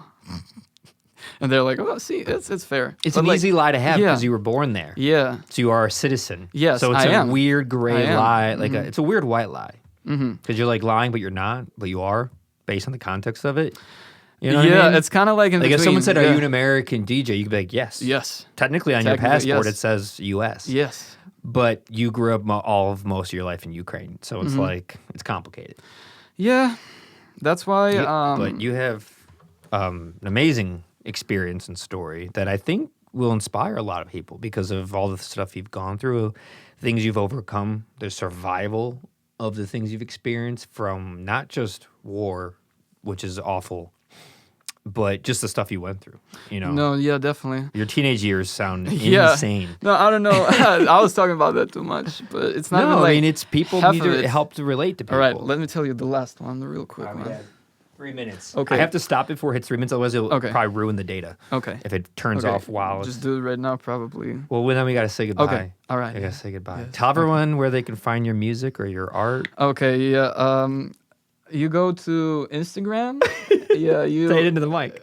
You go to Instagram. You type in them_10_magazine, and there's in the like in the profile fold, like top thing, there's like my portfolio thing. And I don't know, I'm not trying to be a very social out there, but like if you need some work done, I will do it. Whatever audio music related job you have. I could vouch. He's a great producer. I had grade some of your projects. Great work. Yeah, I guess we'll have a little bit of a story after this. But thank you for being here and talking for so long. Thank It's you. been amazing. You have a wild story. I hope to have you on again soon. We could talk further and hear more insight. Yeah, thank you for doing this. And just thank you for being bold and honest and trying to grow. And I'm sincerely sorry about what's going on where you're from. It's horrible. I'll never be able to relate. I don't have those experiences, Yeah. But I'm sorry that it's happening to you and your family and your peers, Yeah. So I hope that really gets resolved like yesterday, Yeah. like right now. Yeah, I hope so. But thank you again, Matthew, for being here. And everyone should check out your music, and hopefully you can get your festivals and shows happening again. Maybe one in day, yeah. Ukraine. Maybe I can help. Yeah, maybe. Let's go. We're going to Ukraine, everyone. Woo! Let's do this. Thank you. Thank you.